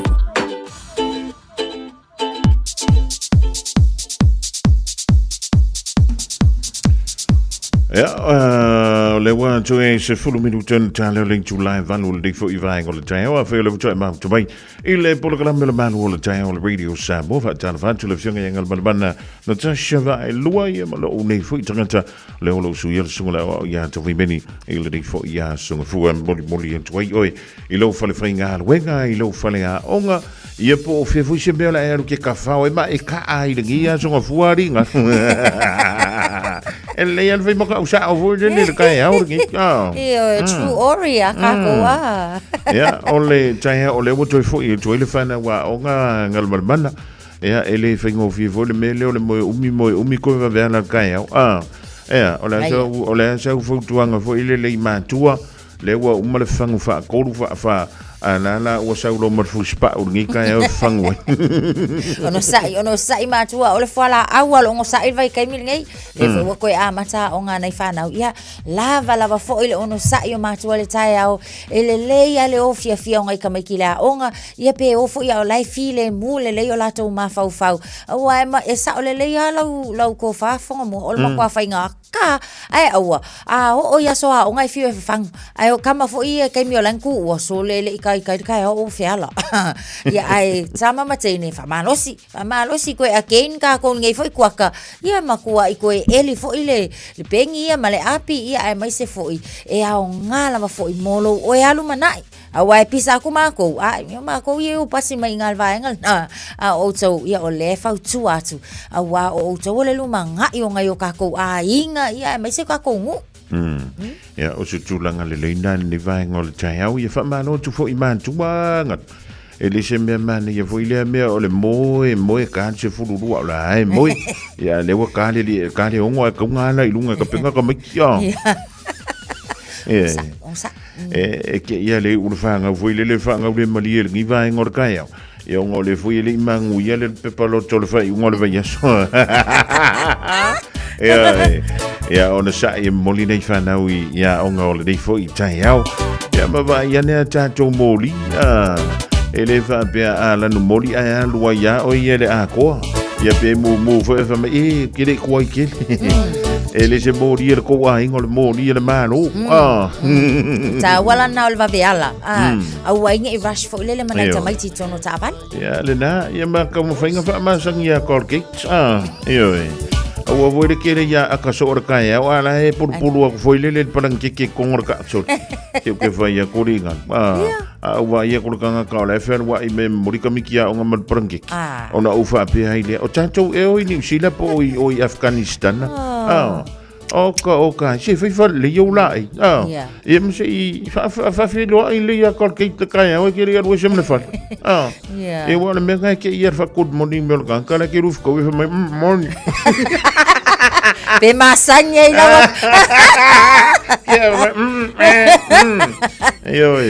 Ya o nei tima ingam fo tuanga le riva ngol tai ma tu.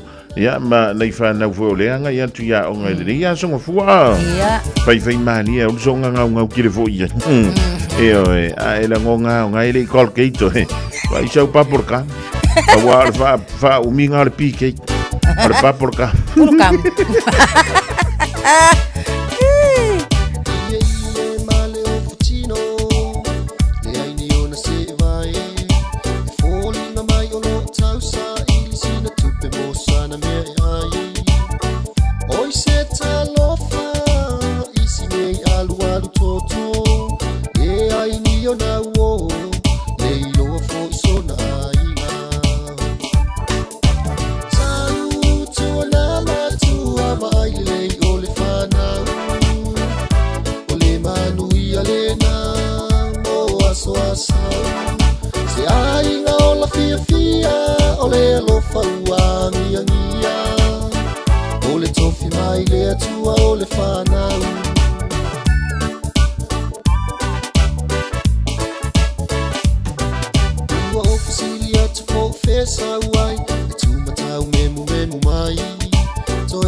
Sufamali na le tofa ya vai fale sekeli ma lona lo ya veliana vai fale le rifo I vainga o le taiao. E programa fanga solo le tata wala le uda utoi lu mala fa bidu teo na tale o le tulai valu le rifo I taiao ya mole tulanga fa tele kan van banda mol tata ba tanga le rifo ya songa fua ya we sa unye kia fio lo malo. Makuasa. Ia. Ai se alo mai ala vala ma to le ko anga fa malo ski io ia si fai. Ngai ka ua au ala vale misi ta ua tele mo so fa malo lo ina ia sau ka ko ia ka ko e ama ka manga le fa lusi io Ngaia. Lunga ia vale ma ia Leng kêu luma iya au nga mo lo soi fua malolo ina io iya ia au mai fu ngale au mai le malu si angola so fo au mai lunga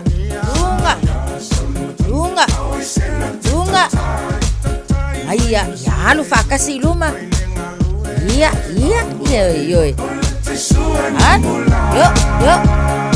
Aya.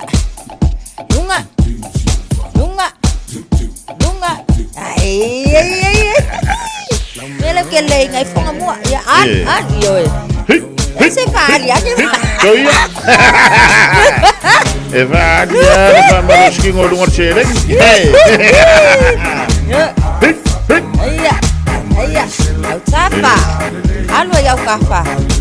Iya, apa? Esse Victor, alu le tu sama sabu. Iya, vai lá, iya. Chiquipa, ia ser maca. Iya, kasi. Iya. Dele. Bei. Alu yo. Kama mangaya yo la songfua. Pakolo malau mei la songfua. Iya.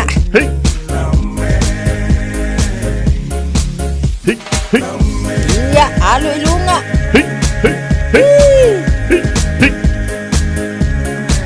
Kaalu ilunga. Kaaw ilunga. Luma. Ya, sawi tua vai la lema. Levang voila ngala masa.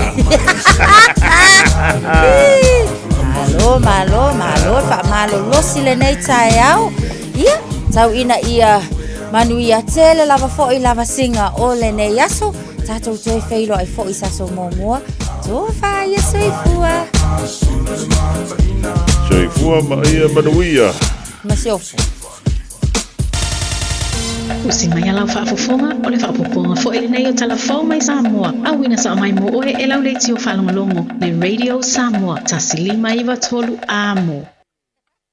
O le vai o sa fau o tātou wheloa I mafutai le whaapoponga le tautua whaatalofu no tātou o tino o usi mai le whaafonga. E luas fururua miliona tā lau o whaalu e le maloe ala le au nanga le company Valele le Samoa Airways. E whaalele ai yafi matino waalele laiti Twin Otters e lua. Leo wasanga whaalele ai malanga ia waalele laiti, o lo tautua ina malanga I le vao Samoa ma Amerika Samoa. O les whareile o mawaena whaalawilo ai e le company waalele le toe taunu o manuia I whanua. O le isi o na waalele Twin Otter, ina ua mai anga luenga na whaia iai, e le company o le Unity Aviation I le atunu o Kanata.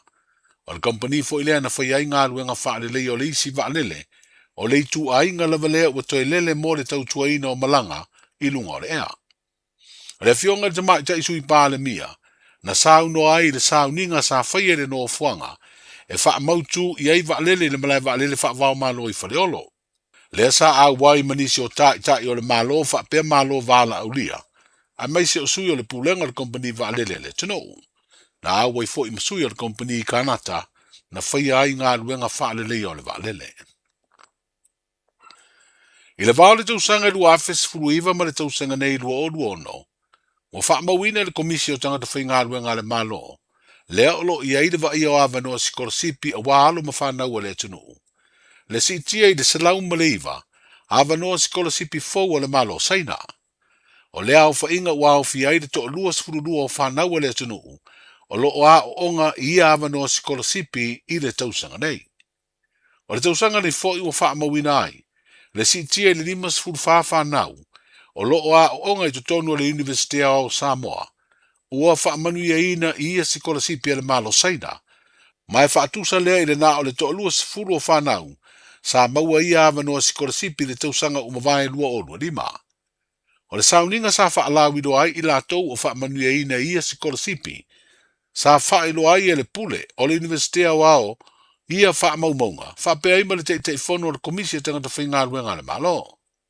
O le toa lima sfuru wha ua whea i lea anga le leo saina, ua au fia i whanau o le a sikolasipi i lea o uina o le ngangana wha saina.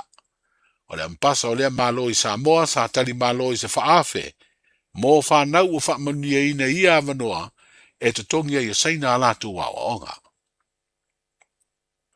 I le masina o Iuni o le tausanga i luo tolu, na whiriwhiri ai le whaletua le fionga ia le malu se le sitina meni reti, e a vea mo ofisa sili o le pūlenga o le whaalaputonga le whaaputunga tupe, o le lumana i manui o tangata le nupi wha, o le ua wha mawai atu i aile uwhai ngā ruenga lea whaalaputonga tau tupe le malo, ina ua mai ale tolu tausanga o lana kone karate, ma ua whiriwhiri atu le malo se isi tamali, e a vea mo ofisa sili fou.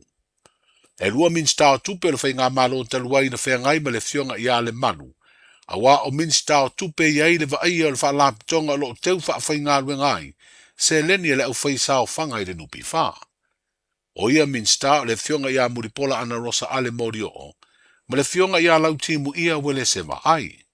Ai mai anei le au nanga le fionga i a le malu Celestina, o toe pale atu le fionga muripola ana rosa ale mori o le tofi minsta o tupe, i le whainga malo fau ua i nei. O le sunga ia lea lali whare to ese a saua, ua whiriwhiria le kāpeneta e se atu, e a vea ma wha aururunga o lea wha alabu te patonga tautu pere malo, ma o se tamali o loo ia umia wha ilonga ma ururunga i to mai tau i ngā ruenga wha tau si tusi, ma sue tusi. E tolu fo i tau sanga o lana kone karate. O ta pena le toi fo i atu i au lotu, o nuu ma ainga wha apea atu nuu o usu ngā fono, mai sinoti ese le kālesia metotisi. Ina ua tāpuni ai le fiafia le sa uma vai atu nei. Le conifer nisi tere o le nei tausanga. Ina ua maea o na lau le tusi tō whinga. Ua whailo ai le tō laulo wina o le tusi tō whinga nisi o whawhengainga. O le asi itia e ngā lulua i nisi o mata ngā luenga po au lotu. I to tono Samoa, Amerika Samoa, New Zealand, Australia, Hawaii ma Amerika. O mamori ai le whaaftai le Palestine o le kālesia o ao, i usu ngā whono mai e umana awai le konferenisi wha le tausanga o le lua awhelu ono. Whaaftai tele le kālesia mo le usui o le konferenisi nei tausanga.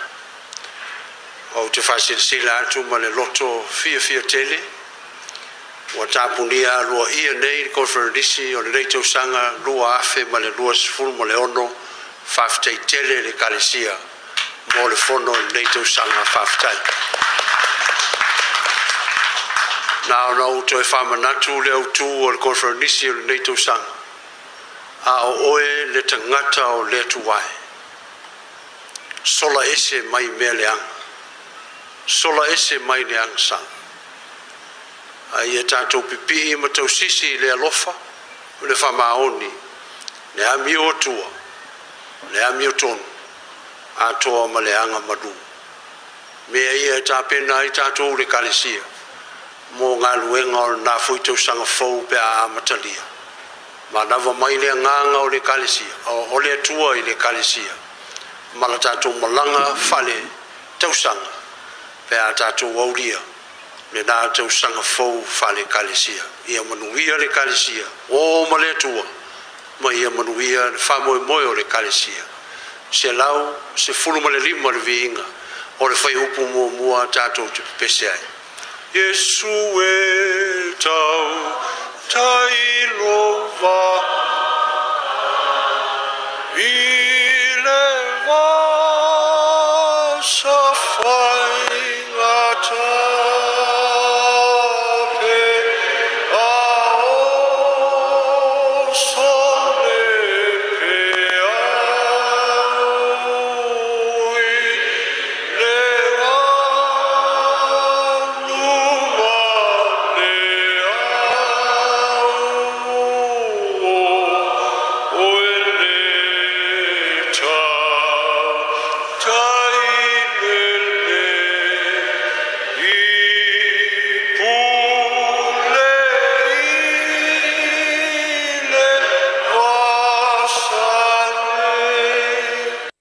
salo na lua le masina fou au kuso e te tau ona si itia o mai fai fe au I mita ngā ruenga ua tō fia e ngā ruru e ai.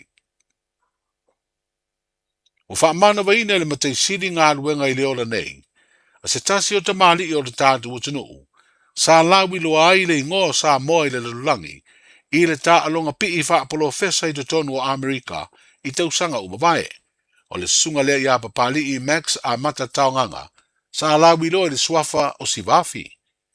O se alo sa moa na amata o na ofi atu I lea tā alonga, a o wha amautu ai te tonu o New Zealand, I le vai tau o le tausanga e awhi se lau fitu wha. Na si itia lona tūlanga I le pi I wha apolo fesa, ina ua mafuta ma se tasi o tamali I sa lawi loa fo I lea tā alonga I te tonu o Amerika, o whanene pita mai via, e pēna wha I loa I tala wha mau mau o le soifua o siwafi, I le tā alonga pi I wha apolo fesa. E le ngalo lea tamali I le to tele sa mai moina lea tā alonga I whale televise le tele o tausanga o tuanai. Awa o pō lava le sai mai moina I pi inga le WWF, po le World Wrestling Federation. O lona to mai le tā alonga e pe o na wha I loa I wha mau maunga o le tala anga o lona awa I pi inga wha apolo fesa. Na ia wha ato I la loa I nisi o li pi I malolosi, e pe o Del Adams ma John Da Silva I te tonu New Zealand. Ai sa wa lua fōi ma se isi o li pi I lawi loa o Jimmy Snuka ina ua ofi atu le tā alonga I te tonu o le United States. O le tausanga e awhi se lau waruono le awhi se lau waruanu na tau sini o ai o ia I te tonu o pi inga wha apolo fesa a le WWF. E tu malo papali I Max a mata taonganga po siwa awhi I lona ainga I sa moa I le stofi umawai o fitu tausanga o lona soifua. O le tala muri ua mai al tāmiusanga le World Rugby Nations Cup, ma ua manu malo ai le aua Romania, I le manu Samoa le tālonga muri le tātou au lakapi. E tasi le aina manu malo ai Romania, tolus fulvalu le tolus fulfitu o le manu Samoa. O tālonga o lea tāmiusanga o lo avea maavanoa, o le whaia onga ma le pulenga o le tātou au lakapi tele, e fili eisi tātou au mole I po le langi Australia le tausanga fau. O le mai o lea tāmilusanga wa wha mawina I e tasi le tālonga na manu malo ai le manu Samoa, ai lua tālonga na malolo ai. O tala amatai o nei vai o sa fau, soifua. Pui lo ainga I le tau malolo, au e te whaatali. Whaatonu nei loa lo tui ar fulu, a whai wono lima o tausanga pe o vatu, pe maua o e singa se tu mau, mai tanga, po maua fo iso walo I singa se tau manawa. E mawhai o na whai a fualo tui ar fulu. Tanga ia nei le upenga te whailangi. Book myvaccine.health.nz e vave tui whaingo fie. Mo whapesili manisi whamtalanga. Really mai le vaccination helpline. O valu se lau, lua valu lua iwa lua ono. O valu se lau, lua valu lua iwa lua ono. Po o le fono. O valu se lau, tolu ono ono wha valu. O valu se lau, tolu ono wha valu. E siri le puipuia na I lola tonga fitia. Whai nei lola utui ar fulu.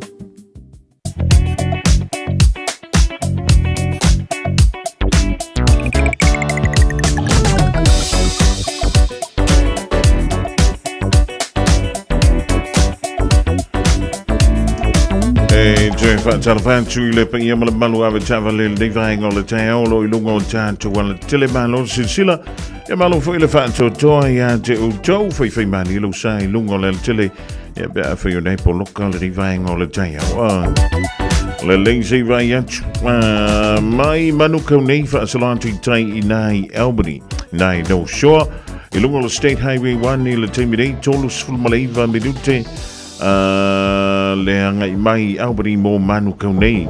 Ola ngai antu manu kau mo Albany whaia si umi 5 minute I le teimidei I lunga o le State Highway 1. Tātou wangi antu mai manu kau mo Te Ara Tū I lunga o le State Highway 16. Mai aleona wha ua watu le State Highway 1 5 minute Te Ara Tū mo manu kau nei. e lunga o le State Highway 16 whaasolo mai e le State Highway 1 tolu se fulu ma le lua minute. O leo so atu tua le State Highway 20 mai Manukau e whaasolo atu nai tiara tū le tahi o nei tolu se fulu ma le fitu minute tiara tū mo Manukau wha se fulu ma le fitu minute. Mai Bombay whaasolo atu i le City e le nei fo i vaenga o le tahi o i lunga o le State Highway 1 o le fai mai e tu la ma le lua minute. Sau me le City mo Bombay i le nei vaenga o le tahi au na o le tolu se fulu ma le valu minute. Tulanga nei pio ni e winga o lunga o tātu ala te tele i le nei vaenga o le tahi au wala vai ia le longa pujeli i o lo tau pa ia ma lo o tau mamalu. It's simple, it's quick. You're closer to families. Sending money's now made easier for loved ones in the Pacifica. New Zealand, Australia, to Samoa, Tonga, Fiji, to the Cook Islands, to Vanuatu. Connecting Pacific families. With ClickX, you're secure and safe. The lowest fees and amazing rates. Now helping home is affordable. ClickX with a K. Reliable. So sign up now with ClickX. Let us help you help home when they need it. We are for the Pacifica. We are ClickX.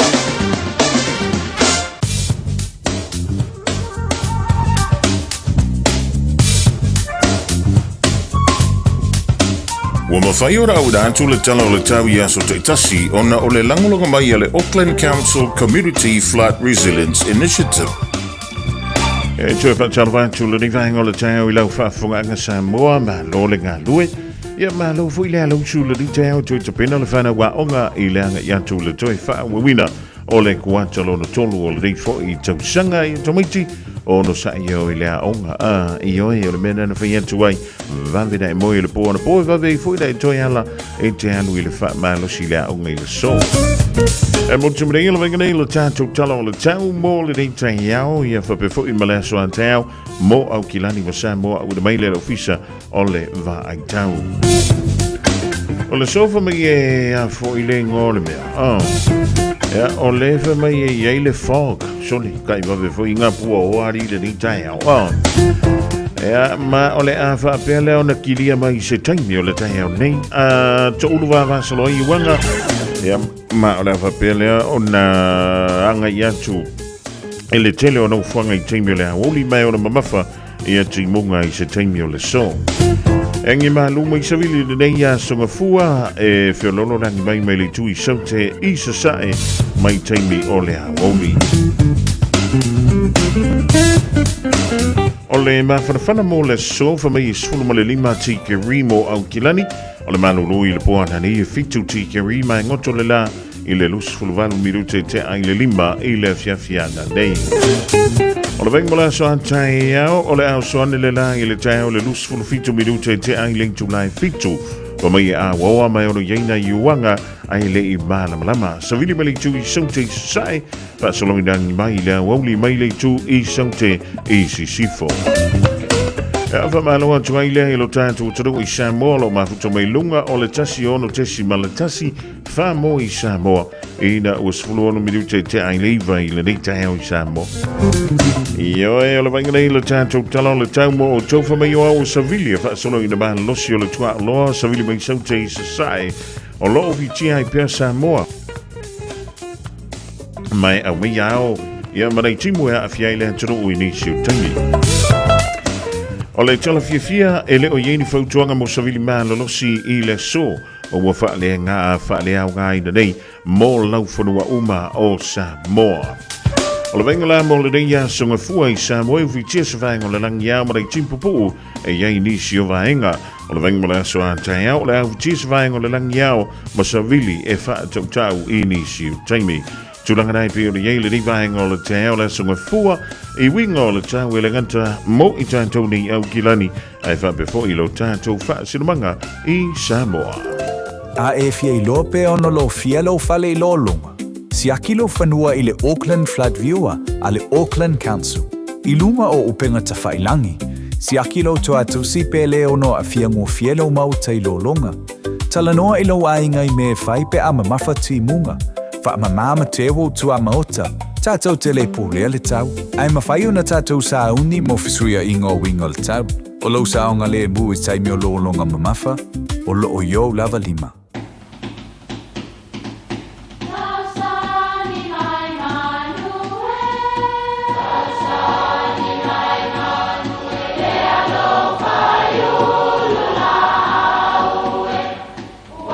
E o whanga manu I ululu o la au, awa e whawhanga I funga o la au. A o le tangata, e whawhanga I upu matala. O le mawhileo o alanga upu mamuanga ngana Samoa maona whaapongai, e a fua I lona sio mianga. O lona lea sao I le whaatufunganga o le iloa whaale aso, mai le tautua se ia o ina pule. O alanga upu mamuanga ngana, ua lantou mamanuina le tō whamanino a Samoa, mana tua fo'i, e tāo fitau muli le atunu. Ua tātā pola le to e lau. O le to e lau o le matangi. E mawhai o na langi le lei ma la Samoa. Ai a o lava fo'i na angi ma losi le matangi lea, o na whea sua iai leo pola o maota malawa. E po ngai mai o na ua ta o tolua matangi, ia pevili ngia fo'i matangi, o upu e whaatusa I whaafati ata mai, ma ua tau mawhai e le peti le file mu, ma le nofo le lei o tangata. E ta tau o na tātou iloa, e mafua o na tātā pola le to e lau, I nisi o taimi, o na ua tā o tolua ma se isi matangi vale, o fina ngalo, e ese. E whapenale o langa awa e maua ma seinga o ainga pe a tau mia I le loto vale ma le manatu whapito. O le mea lea, e te tau ai o na ve ese winga le manuia, a e sa ili le whialo fani e maua ai le fia. Ua tata pola le to e lau. Manuia lau whaasau saunga.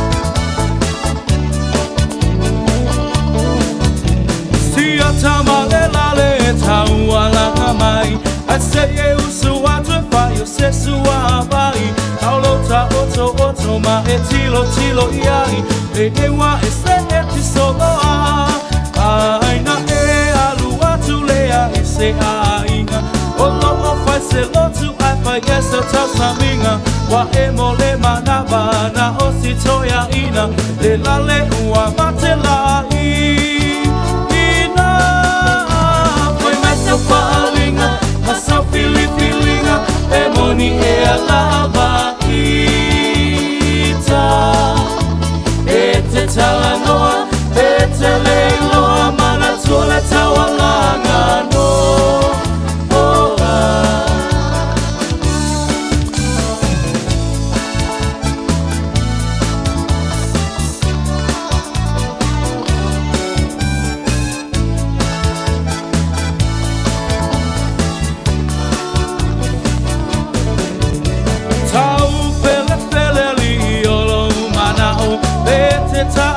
e te fia o aku wa e whama walunga le poto wa e mawa le ai maso wha au tau ua avea oe mawhirio le whai te au o whai mawhaia o ngā wami o ngā le tatau wa pule o le au moe ma lofie ka upoe ai ino sia ai lava o ai myself fallinga myself feelinga e moni e alama ita e te talanoa e te leiloa mana tola tawalanga no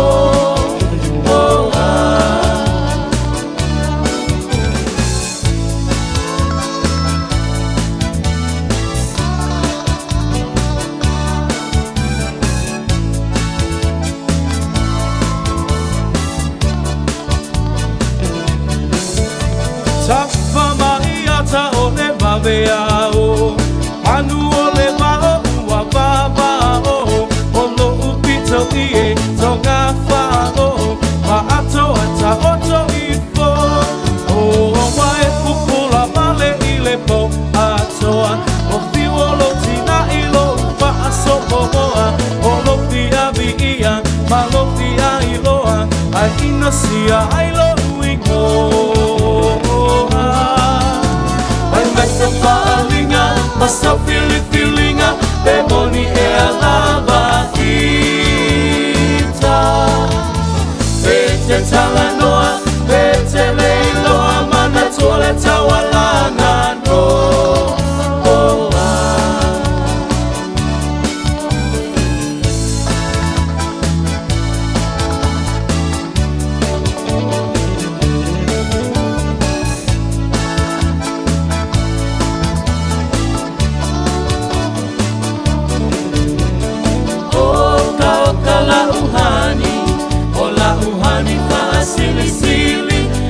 Faatu saina Ise apa helapi O se pisu pasili O se masikeke mai piti O sina sapasui O ni tamato manipi Afai lava uatonu lo fina ngalo Tapa aipo ipo Avane ile malo Ele anga ole ta atua Etele aile ti Apollo Te fai sau pepe Ole pepe ole po Ha ha ha ha Sauia la ia malolo ta tele Fia mai atatape Seyo pese atu ile ea Seyo pese atu ile ea Vi viaga mai le sei le fantu le taulanga i le divang o le taio taulanga tuile polo kana mena o le alanga upu e mo e ba mai tanto malava i le tautua fa wow ala wala le ona radio Samoa tasi lima i tolu a mo ia kilani fa befoi ia le tasi ono tasi mala tasi fa mo i Samoa ala usia antu le tanto temi alu suma lima minuto te nele tula e valu io e o le temi nei o la wafia tale a fa le talonga sa ilinga champin i le vale o se pania po Spain ma le au malosi a Argentina e pe o sa ili ai le champini o le ipo la langi o le tamusanga o le soka i totonu a Amerika i le nei fo i a sunga fua e o le a wawli o le sai o i Amerika e tale afa e le i tau ai uma a welua o loro winga tau mai e da e le o ta fau Argentina ma Spain fo i le sai linga o le champin e pe ona fa nga solo i le time nei o le a longo pui le i pelo topa i malo to malu i le time o le papela ona mai ai fo i e pe mawai fo i ni a tatou ai e le tamu sanga e pe ona fa nga solo e tali wantu le ta longa o le tanga polo manu malo ia le li e sofa ya Ryan Fox e le tamu sanga le o le British Open e pe ona ia mawai le Brady e le po muli le po le po se fulu ma le valu e o le sunga ya Ryan Fox o le ano le fasino e se tasi o toma manu o le peleki tausanga ua mawai le sunga ya Grant Fox e pe ona ta alo e mo le o peleki ya o lo nalo o le fa nga ina la talen pe fa wina ia le ta longa o le ta polo e pe ona e mai mo ia ma e fa funga mai foi i le rivainga o le taiao i le tautua la wala leo le radio Samoa tasi lima i watolu a mo ia ise akari a o le ala ue i akari i ngai kauwha ila nga wako e kauwha ila wale vanga e rea polo kalame malamatanga luenga leo le afo le vanu le taiao nei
Uso. Oso. Sun. Fe o kausinga yau makari ila manga yau lau ka vali fo. Na we amu uso. Bag. On enterprise motor group man ka. Wa uso yai kaya wangi. Le yang whakamoe lau whainga duenga. Ai o akurea fia wa show lau ka mai lunga lau ala. Pa wa koenga ka vale. Piki apu SUV, van. So koenga ka vale ha. O fe for cover. O le lima ongo fiku Great South Road man kau. Pe vile le over se lau lima o dua kodfa. Enterprise Motor Group Manukau. Sa ili, fili, ma ave loa lau vale. Mo tupe whamo moni Samoa, mana tua loa le Pacific Easy. O loo whawau pia le tāru whapitoa nao le lima tala te tongi pia whaunga ina le Pacific Easy app e whaatino ai au tupe whamo moni mai lau telefoni whebe ai. O loo awanofo le tāru direct transfer ti posi mai ai au tupe le tāru account ma whamani aina fasili lupa le telefoni ma whaatino la whaino lau tupe ai nga whapitoa. Mo le tongi no pidio le pai, mo li te ngā tupe so se whare tupe Samoa, pe te tongi ni no ngā tupe le numpi wha Samoa Housing Corporation, UTOS, Samoa Land, ma so se au nanga Samoa, o lo mawhaina whaatino umai le tātou au nanga ole Easy Pay. Mo le silifia, o whaasoponia so se vahenga ni usila yo tātou lala, o lo awano fo yo tātou ofisa yo taro mamangele, pe whaunga le Pacific Easy Mobile App, po le direct transfer, whaasawa ilu taimi, ai sili ato na whaasawa ina au tupe wa taunga tāle penisini. Mo nisi whamtalanga wala au le telefoni o valselau o tasiono ono, po numero masani au kilani o le lua fituono fituiva fitufaa, ma le lua fituono fituiva marufaa, Pacific Easy o lau paanga mo tupe wha mo boli Samoa. O mo mia ni ngaluenga whai ilo whali. O le living space o lau company if so soani ilu whale leo maota malawa. Amana o mia se papui pui, carport, canopy, pe wha lau heat pump, whaisau deck, wha peta lau whale, whaapsota i mai i le living space. Via 4 quotes, mau le so soani i le finance e le aise deposit. Vili mai loa le living space i le o valu se lau, 5 whaono, 5 valu wha. O valu se lau, 5 whaono, 5 valu wha. Hey, where are you two off to? We're going to go drop off Nanny Aroha's bus screening test. Have you done yours? No, this Nana is too young. What anymore, Nana? The age has just come down. That's you and Papa too. The starting age for the National Bowel Screening Program is now 58. When you turn 58 or 59, you'll be sent a free bowel screening kit every 2 years until you turn 75. Please do it for us. It will come in the mail.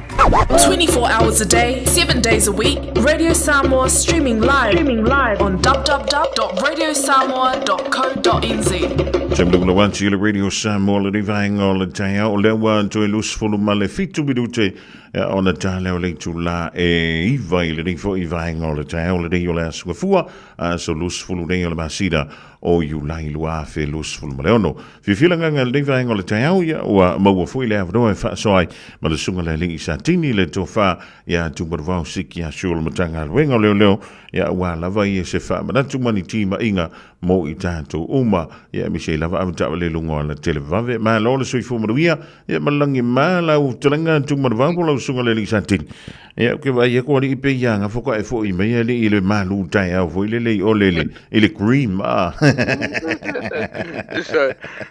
se manu me fa funga le tu e fenga benga ele yang pe va ku fa funga le tu ia le va man fa la le tai au fa fele e ti la telinga funga mo po la to fa fu se manu fa pe fa anga ta tu nei tai au mo me ta tu fa sa la ngona nei tai wa ya tu wa le a we mele wa masalo wa po faise ta fonga po se malo lunga foi po nga se ka se fu na pe uma ngo fa no wa o le nga ko e lu foi le ka po il ka Ryan Fox o le melanga le was jumping in mai Ryan Fox i le British Open ya o le malo los yo ka sanga sunga le wa ya mi se vonga yang ka fonga la ki le weekend ele lei pe o ta fa sunga la wa Wano lo po lenga po nga sila o vai sabe ya fa ina de ma po mais ko voling umangal ko ya valor tau tuan de tai ya tanto te tau vai fa ma lo lava yo e fa tu nga tal tai o dik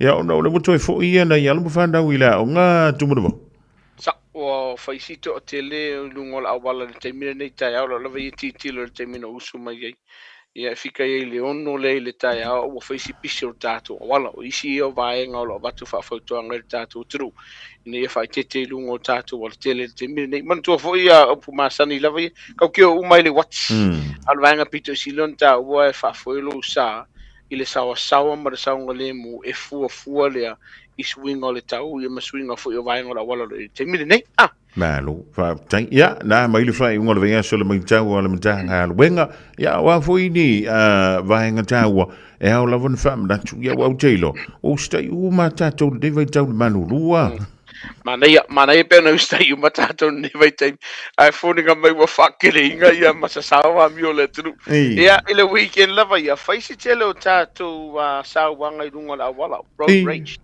i ve singa fo i lunga la wala le sa mai ta wina nisi o ve singa manisi fa nga lima na faia ona ua kaula ver ka vale le si o sa o ki pe le sta vale pe o musuli si ta vale mili e muli le ska vale le la na ye nisi o fa fi ta uli le na o tun tanga nga le mana ta fia lo kaina ia ma le lo fa solo nei lu ma fam sinonga ia mulianga la to nei ta ya le sa fia man tur fo tonga ver ta tu o le tu li lo sa i nungo tātou a wala. E misi lava e tau nei ere whai tētinga. O nei misi tātou lo wheo ima whewa ia nei tātou whānau mo tātou ainga. Ia, kūrkanga ka mika vale e tūro whaafunga le tino e whanuna mai a, pa wano le vaenga e te whaia, o le wha maulalo le numera, o na vini le tas in tanga luenga leo. A wai whaiina, e mwhaiina whaini fufanga in tanga luenga muri peita iani. Ai a whaiola e tau whai e tuli ta vale lea pe tam whai e tuli lo sa. Ia, to tele la tone o lo wheo i ma au penga, i ono la matia i lu saunga le mu wha pia lo wainga.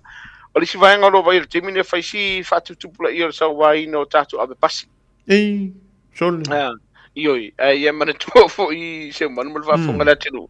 E whai si to o tele o tamari o le tinu, a me se fo i o ala ma whana o le tātou tinu. O lo whai ngā luenga i lea, fo i ngā luenga ne vei te mara tau sanga o tātou abe pasi. Mari. Ia, o le whautuanga lawa ia i tātou tunu a mesi la tō lo whafoina tātou pas. A urtu ria fo ilo sa o lungo le company lawa ia mafufuanga kam whai kawhi o whitanga tolo o le spasis. Mari. Mari. Ai e ono la matia ilo sa onga le mu. O le vaenga leo vai atu o tele lawa si whaale ma fawfaule. O whaise ua lo whai tātou a pas. O nei iei vaenga o company ono a fia i lato a mesi lawa vaenga whi fisiringia. E ba kurkupa pasi di masela lo ku ka ko i lungo tato ke ma pe ngo sela utanga mana tua o fenga ta ia fetu na il vaenga lea ona ye ni se la to le ni pasi si e ni se la to e fosi ba lungo ka ko pasi ona fisilingi ia le ona tato a pasi ia e paula vai il foto ngala pasi a fai ke si la fia e le ye se pasi se utanga talia ai ma fai ona e ta fia mai le ratu tono pasi le ai a whai te sila fia e lamba tia i lau saunga le mu. Ia, e ere whai te tenga le vaenga lea. Ona wa iai niso tātou abe pasi. Wa a fia i le tūlafono, wa whao lima le pasi. Ia, e ere skemika kere kio, le stemi i le te tupo vaenga whapea. O wai man tua fo se man mo whafonga la tunu. O le vaenga whasu mo le valu. O le tūlafono, o soli ngā tūlafono, hawhi se lau ono sumaratasi. E iai le avanoa, ma le vaenga i mawhai o na whai ai la ve pasi po so se tasi lapa, se ngai o inga e pui ai lunga saunga le mu, ma le saunga le mu o le lau tele, le tau le whaperetani o le self defense. Ma lielo. Whau tuanga la le tātou tunu, a mawhai o na e whaatino ina, lea ngai o inga, i ma mautino ai sefi ai o e mai lavalu manu se whaatino ai. Pagu wane me tau i e lalo le tū la whanu le vaenga rea. Mari. Ia whaamali e ina vaenga i le tūlafono.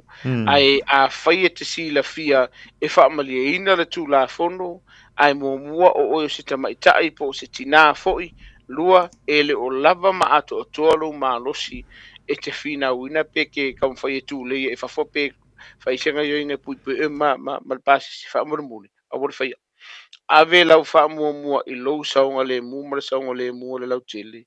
Ia aile avele vaenga ma vaenga yo no la matia ilo se fu bilim kanga luenga le akula wodi ia fa is fuanga mo oe ia a me se fu la tele la tunu mo ila to le ni pase se fa mo moli a o le space se fa ma dia fa le se mo va fonga la tunu tingo fie yo la wala foi tingo fie ia ale pasa la Ki ka ko ma afu le ka ko shopping center. Ai le ai se pasi si.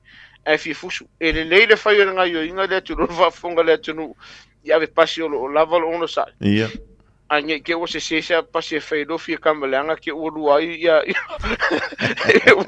O ruai la ngu o runga ma wa ma fa fonga le tu. Ia mai abe ia ma vai nga lo kai na tanga luenga le fa mo mole ia e fa mama ia le sau fo i na ia pasi o walo ia foi pasi si ono a fai nelo la tu sa ngole mu fai si telo tato fa na u a fia i sawanga ia tonu a inga tonu a inga lo a fia le lo ia ni si o alum fa na lo tonu mo tanga singa se i de te mire ne lo fai tonu fitinga li mata mai tai fo mai talo fo na ala mai le ni sawanga sa fai e tonu la to ai ngana version se betu nei le ia o le woto e fo i fa na ia onga o le fo tonga al matanga al wenga e ia nai vaenga tonu ta e ta ua tonu si leile e ta tu tunu o songa le mula vai or fana we se ta ua o la tu fu spa o te tau na fai tonu ta tu ta vale o la tu no fo ta vale e te tau na fa mautino lo sefi o le si vaenga pito silina ta ua o le ta tu ta vale fa mautino lo le to tonga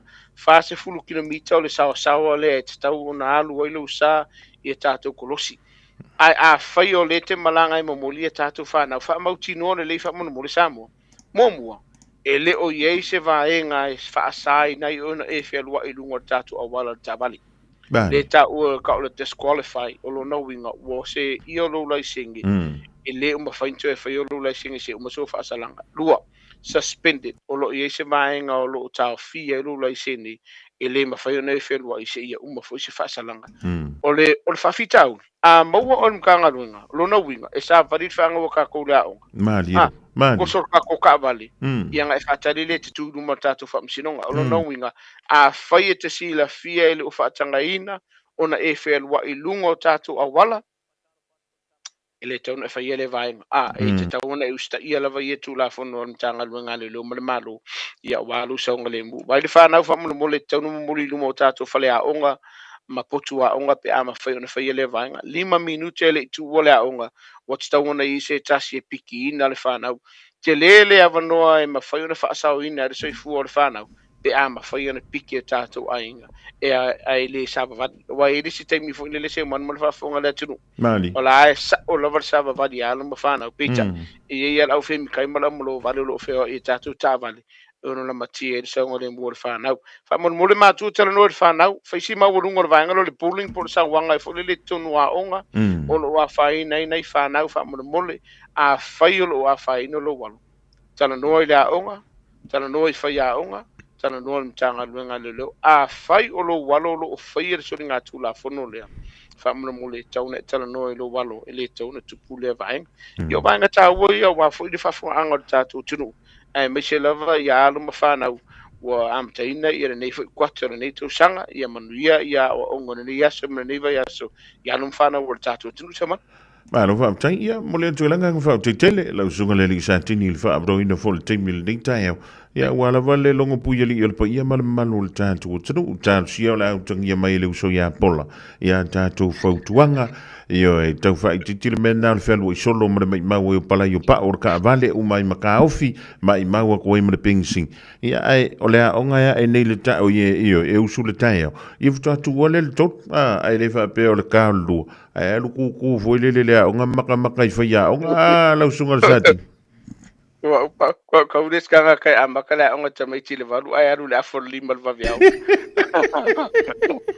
wala onga de ruai o ke wala o foi ka wanga mai fa fo ia onga fa mo si ku wala onga o mai fa tasi fa mo fa na tiro tilo foi ia pola e mar tu tato numero masari se manu tas o mtaga lo gale lo fa fo se lo tu pu te mi nei tasi o numero tato numero le ma o mtaga lo gale leo iso la se vaenga te fietala no ai le se fa fo se o lo tasi o valu fa iva mo le so soani lau la vanga nei vaenga le tu la fono i lau ia tau ma e mana mala mai fo i vaenga a walu saunga le mu ai le singu mele kwai polonga la ngu mele ka so e pola e fai ma excuse sita e o ia ma o pola fa mon mo ni ele to yo fai valo fi per le tau se manu dai fo tatu tinu maua pe tatou tunu se vai aso fia ia ma se vai aso sanga le mu le lofo le tua a kongo o ku vai aso lo ko foi sunga la o ale ke vai ko wari oskari de ko foi mai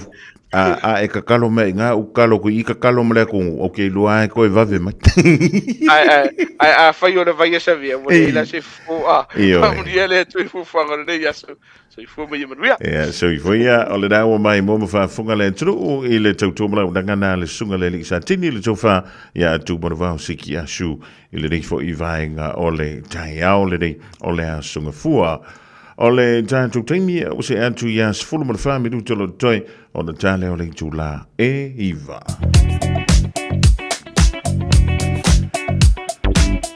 O le rei atu lungo tātou wala tele pi o na tātou mai le afo i li poti mai lungo tātou wala tele le nivainga o le tai o le matanga wenga o leo ia o le daua tau whiololo mai fo i le pisi o le traffic e pe o le ile mamafa lea i le tāo le valu faso solo mai e le tula iwa i le rifo i vaenga o le tai au ia antono o to tele le whana wana wa antono umala manuia ia onga fo i o le rei tai au ia ioi ai a whaifo o le nā ua wili nea ka lau whangau ia ki oe o lona winga e tau mai e ina sa e virianta fo i oi a o e la i titi ioi mana tuai John tile sao ngale mui lo fa tunta fusi pa o le fa na fa mo le mole ni vainga o le tau ilanga ia tu ia onga. Thank you for choosing ClickX. Hey, did you know that sending money home to family and friends if I really ClickX? By Australia fa pe New Zealand tu pe la for my mo ai. Upolo sa ba imanono apolima isamo nei. It's simple with 4 easy steps. Sign off here. Sign up now or log on. Select Samoa Ma'o Milicent. Ainga will receive in no time. But don't forget safe and secure. Saunga lemu oila utautua.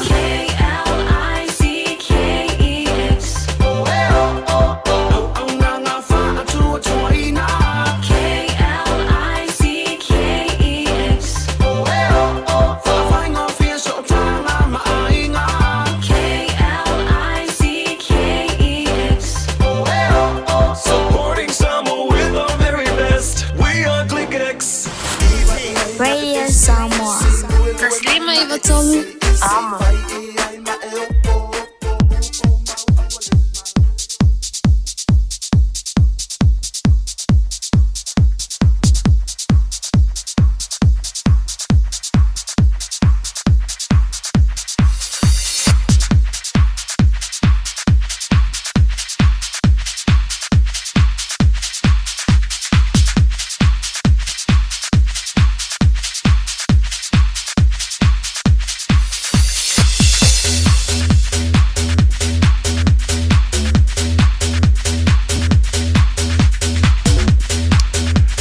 Ua Joyce fululua minuta na tale o le tulai iwa i le rivainga o le tai o tale iwa with ato se whapoponga o tala iwa i whanua i ngana sa moe pe o na whunga na ma tāpere na to le sunga ia se yuli o malau leifi.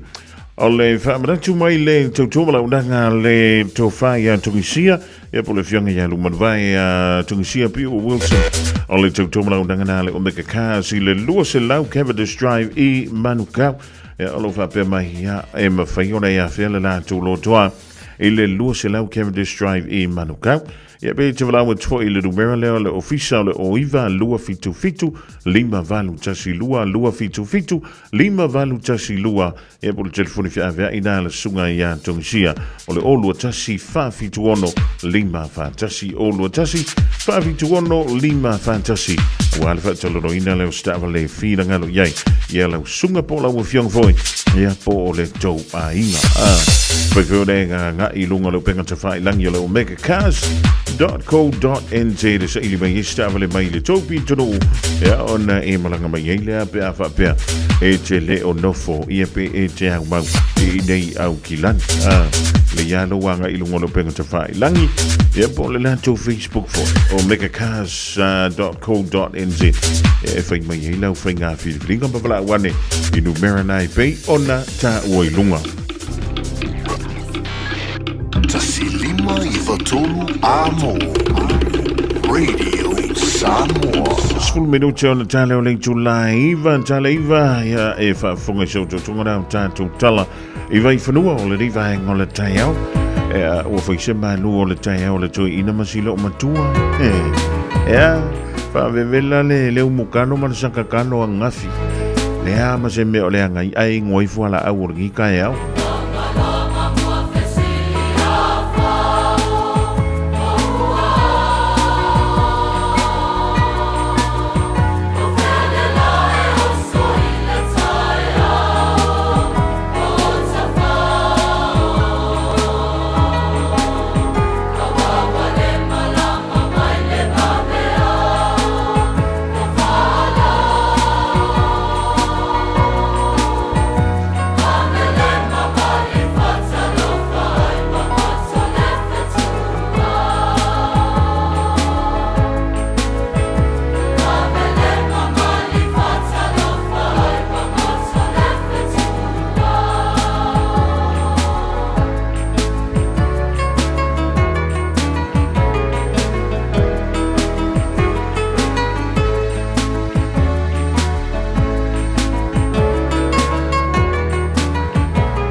Se fong mali na le kolisi le fifi le dik fo ivainga o le tai o le di o le sunga fua so lu se fulu le di masino yulai lua fe lu se fulu maleono e pe o le tanto o lia manuia mai le lo fa mala le o le tampa au sili ilunga o bai o le dik vainga o le tai o e nga I te fainga le wenga Ja, ik te amata i le fia o le iwa. A never to a halfway to le whalefingar. Ia whai e lau wha ngoi whaile o le taupule. Sorry boss, is my car is sick. Ia ai wha pe wo fiu su ereki. Ia ngai whaile, sorry boss, is my car is fly away taki.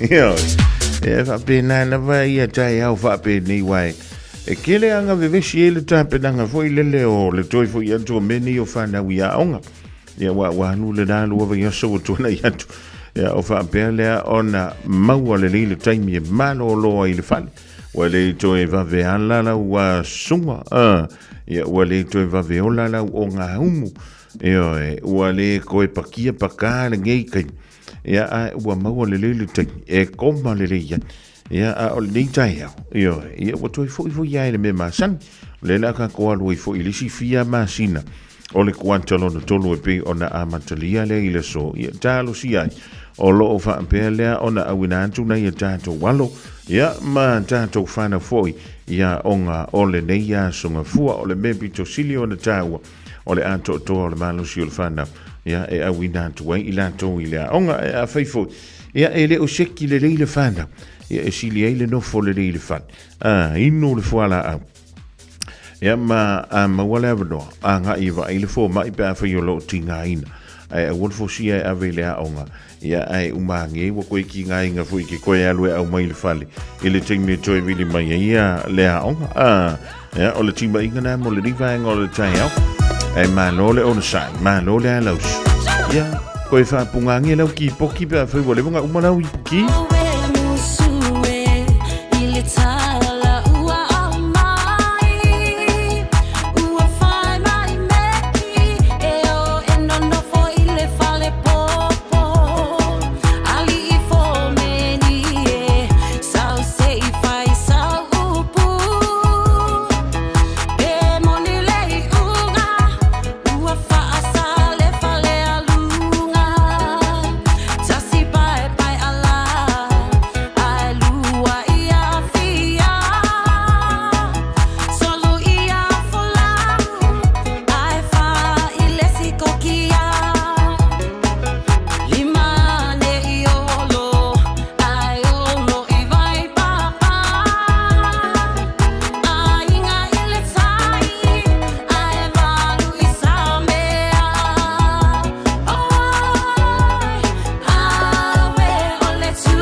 talo fat tapo ngale tunu la mtango ni vai aso tala mola no futapo mai Ola Universal Party in New Zealand first year tuper sa di Leo fat o tonga o nga sam loto nga te fa New Zealand most players wa makesi mo fa nga ina fa lo to fale mo fa lo fa tu tenu fafo fa di ele te le party va vasa mane Winston Peters e lo to me fa New Zealand to fa tala le ile le lo ya imana loto le tenu Vai ta wai o la tu sa ilia vaenga o ye nei swau ma eli nei lunga swau o la maua o la fa o ngai to fa o lo lai le tunu e be ta ye fa o no fai to sanga ma to sanga sa ilia nei swau ia Peters ai fa ai o le fai o sa ilinga e fa o no luto sanga fa ai ai to tonu le ono to sanga o maua lava supply o swau ani sila le ia O lea forfalanga Peters a whaiele te wafianga le lata le whasela o sui a wai ma leisi whai tau sela unsela wana au longolango i le whaato sina le pāti le sona nafi o kilani.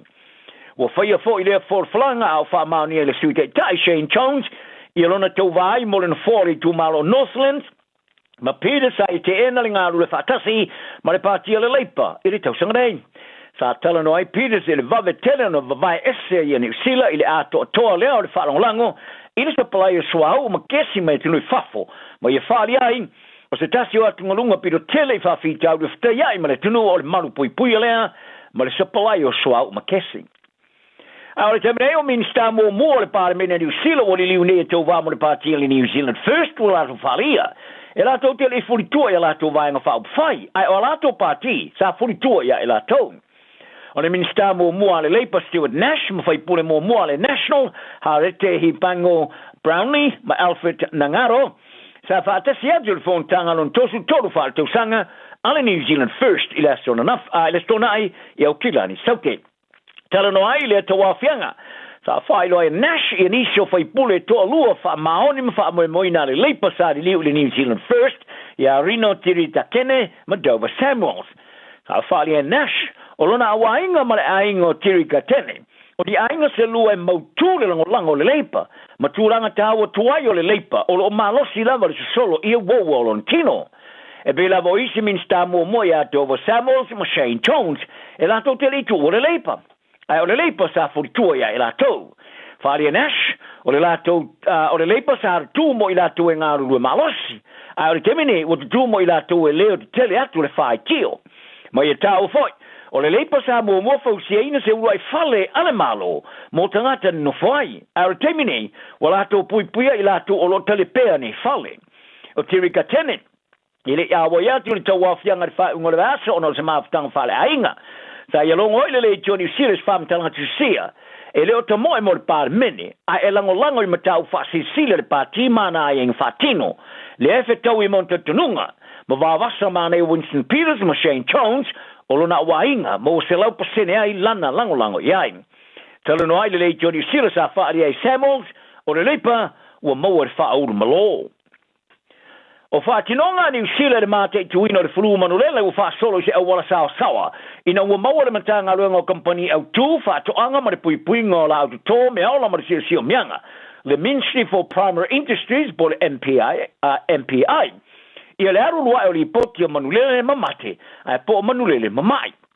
O nei wha atinonga, e muni mai lea ina o wha maoni aina le mawaina o le wha mai manulele o le H5, Nutasi i New Zealand nei.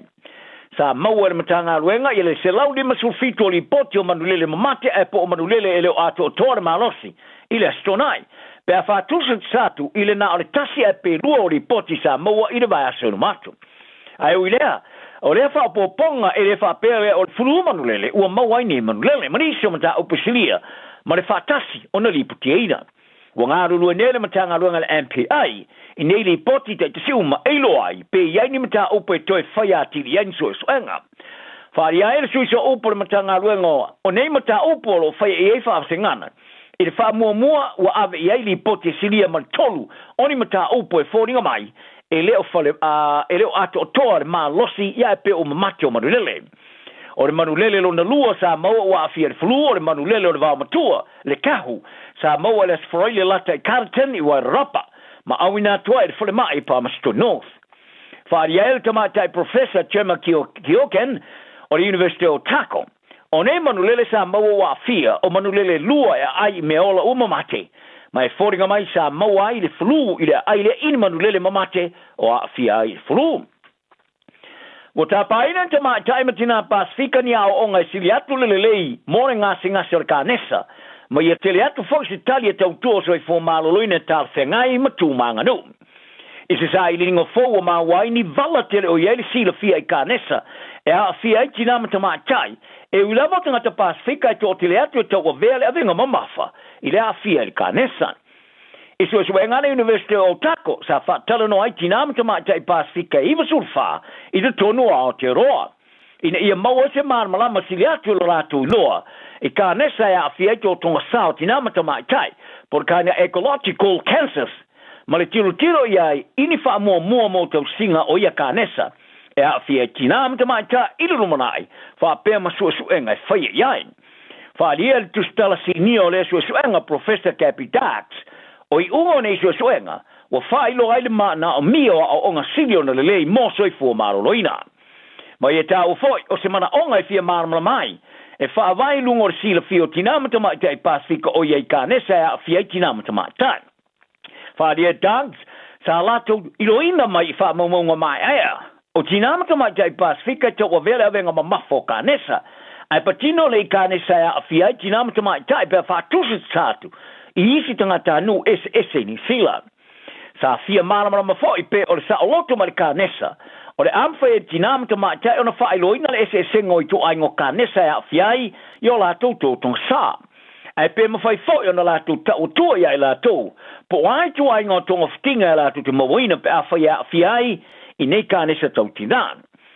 Ma wai e lau sosoi o le tō tero i la tō e fisilingia. Sa fisilingia le sa le mo fona la tu failo ini nai Kanesa o la tu tong sa e au fie ma le Kanesa o le uterine cancer e we love tinam to ma tai Pasifika e maulu atu le fatulangano i la tu e ai fa longono le fa mai o le sila fie fo ia ungo le Kanesa o le ovarian cancer ma tonga fitinga e maula lo fo e ta logo fa rier fa ia ungo ta alo so fa ia le Black Mike Blair o ila tō le ata alwhasanga tau ni male tunu a tō Afrika i sauti.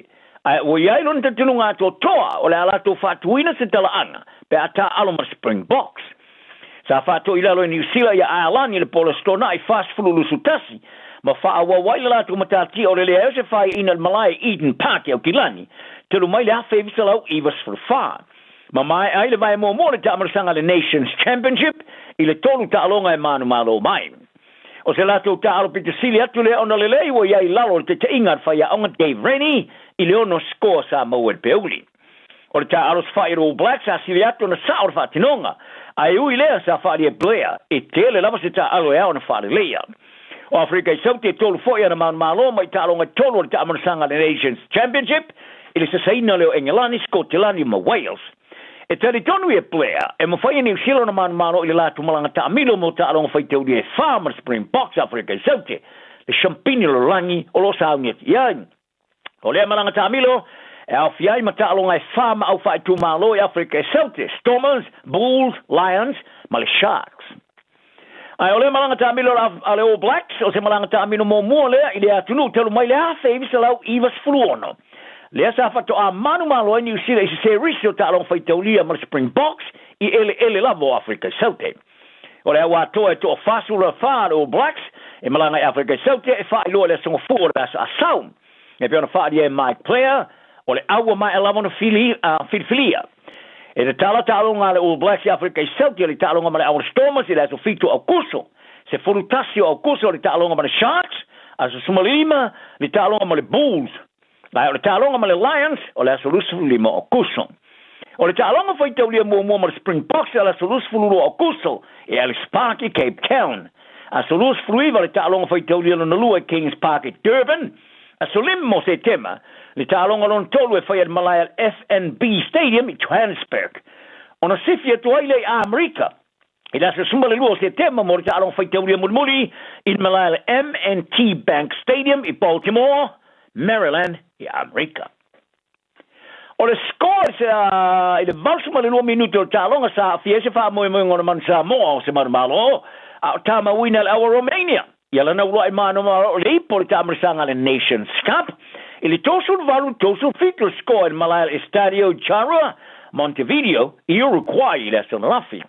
O le kaptenia le man Samoa miracle whailangi sa tam whai tā whiowhiro I maka. I le whātantanonga I mai ai o tālonga, a o ia tua ia tā alo e noa ma se a mio pule ala na au, o le tasi ai o le ai sa whai inaim. Ta whaari ai le whio whailangi le tu ai ngota alo mai whaaftei ai Samoa ilan tapo inga. Ta ia whaamalo fo ia Romania tu sa malelato man malo. Sa malo se ta alo na man Samoa le amatanga. Le sa o ia lato ai tosu tasi su fa Romania le 5 minuto ta longa. Mon sala sa ki ke Samoa ma over I le tosu fa lusfulu on score. Ai betai. Sa su ia te o manga ta alonga ina o fasalaina ia lo lani fa leiva sa su ia te tonu le pepa sama. Ma fau malo ai lore ta alo Romania I le lato score ma kiki sa over ma tosu fa tosu tolum. Sa over le sala le kiki sa mo ma tosu fito tosu tolu score ta alo to os for farm. Ina o vai ona erfa ai lole vals minuto ta longa.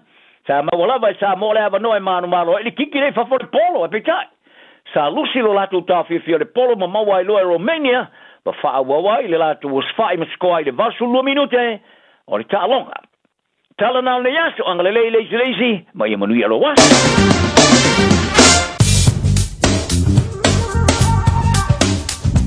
Wa mawhai ora au da atu le tala o le tawi aso te tasi ona o le langolonga mai le Auckland Council Community Flood Resilience Initiative.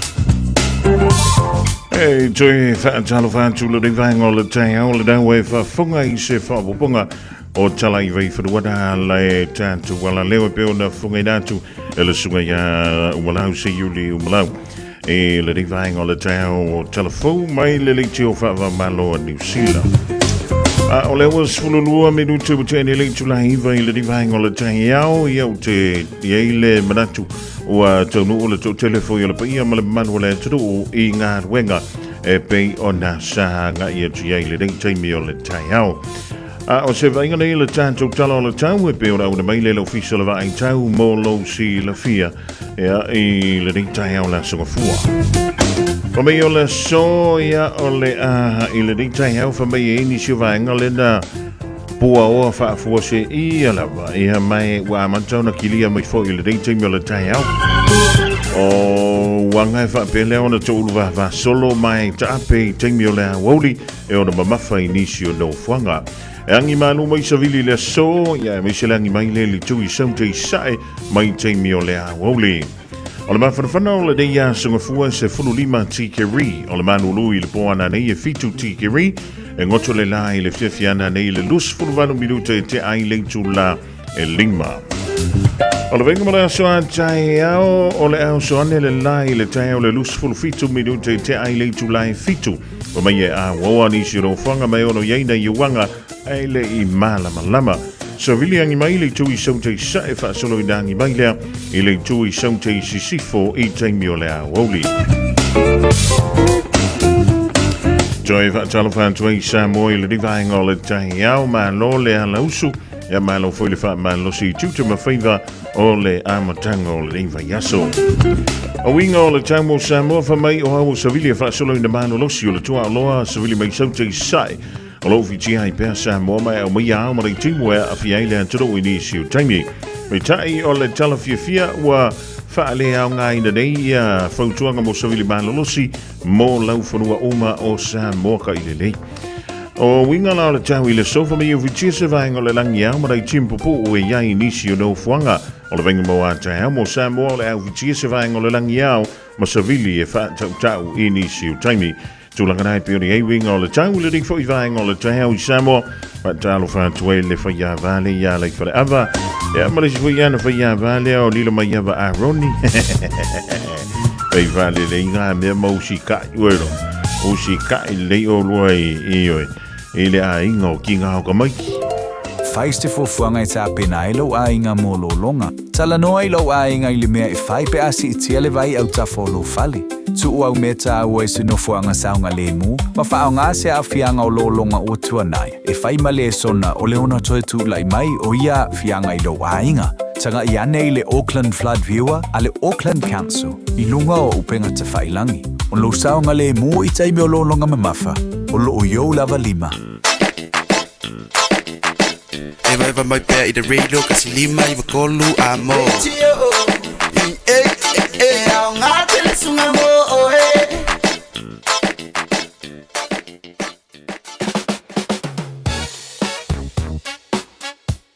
Au kilani I saute, o sa ili se sa mo oe malo ai, o le Enterprise Motor Group manukau o lau fale ta vale fa moe moe. I tele ta vale matango fie filfili mai ai, tele le fisosoani o lau fai ngā luenga mo oe, mo se ta vale talafia ngai, su mai I le 5 Grey South Road I nei manukau. Asias fo I le upenga ta whailangi enterprisecars.co.nz, pe wala au mai I le oval selau, 5 Enterprise Motor Group manukau, sa ili, filifili, ma ave loa lau tāwani. Ua maua le telefou mai le Auckland Zoo, o le Dinosaur Track, o le atoi fo'i mai le nei tausanga. Sa hawa vali ma mata, I le mataptia o le vaitaimi o dinosaurs, o la atu ngai o inga, ma le atu tangi. Pei e tue wha fo'i oe I le loa se lau miliona tausanga taluai, e au fia le nei mataanga I lau pe paul fali, talafia ngai mo le ainga atoa. Tanga iane I le aucklandzoo.co.nz.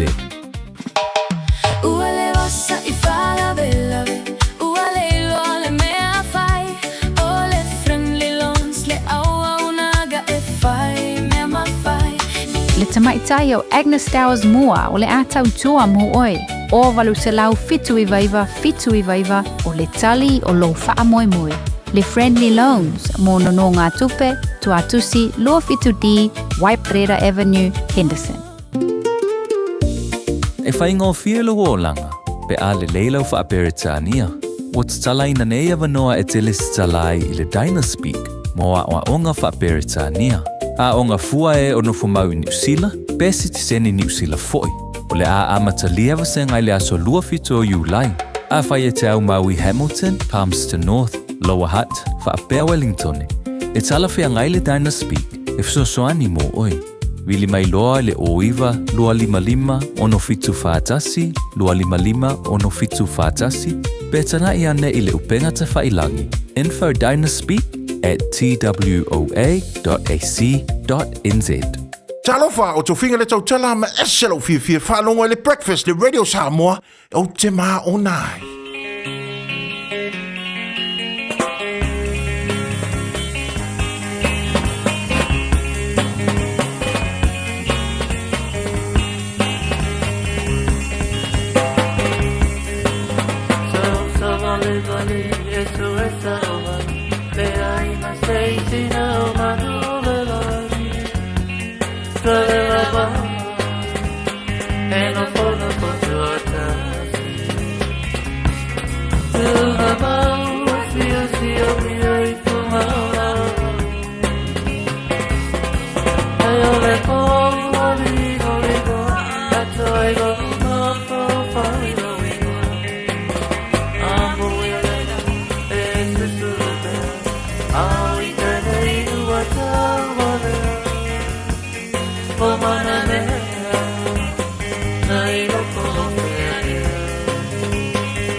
la Via mea o moe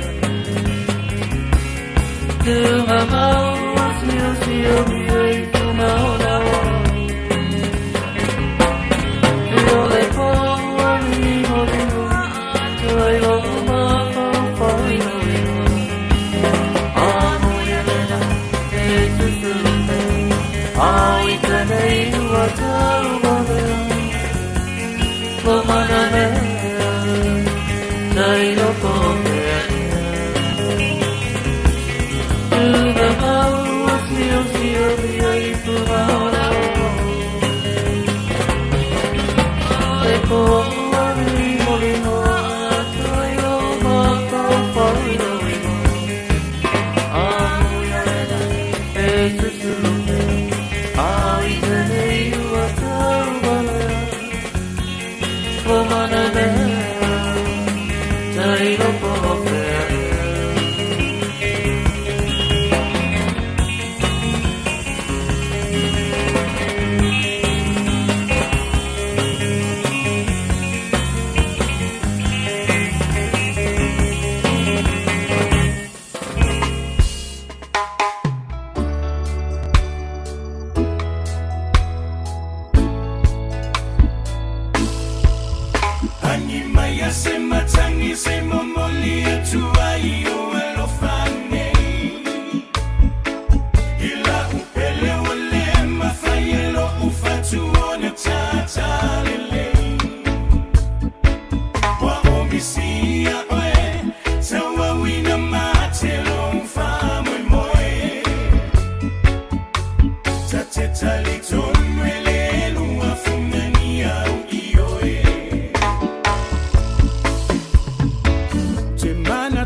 le wa lus fun mal fami lu te le tu live fa fianga mai ya pese ta puni o le puni ala va ai le rifo i vaing o le tai au ma le pese pe o re fa funga tu yai fa mai angi mai se matangi se muli mai se malu o le tai au le tai au fua ai fifiela nga le vaenga o le tātou polokalame o le ua maua le avanoa e tala doa atu ai e le fionga ia le au anai Sabrina Fale o le Blue Spur Consulting Limited ia ua foi le whaalau iloaina o le tūlanga tātou te whaia i le teimi foi le whaapelea o na mamawhai ti munga ia masa wailo longa I tutonu o New Zealand ia whaatala whantu I lau fionga leo anai malo le ngālu e malo le whai o le whai vaile ni foi ia an tai au fo o mai le nai tu vai ia Paftai te le lava mo le avanoa le nei tai au.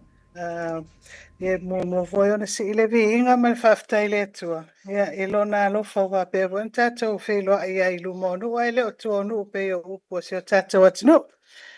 Ia aulo manuia lava le mātou I tu o le o te whatasi atu mai Samoa le nei tu la mana ia lava le tau man suro le la. Malo se amu ia la o fionga le wanai so le se wa kau cheles mai ia lo talo to voile I lo va ai tu le sulu matango fie mai o ave o le la ia ai malo le malanga manuia ia malo foi lo la to le ia malo la to le tai ia ua e fatasi mai ai lunga pe amu ngalunga lo ia o mai le tau sa mo le rivaita Mana ia lava le tau I nei savili malu. Ia kai pe ale winter tatou a e se le fetau I le mai le mai le o vevela telefon.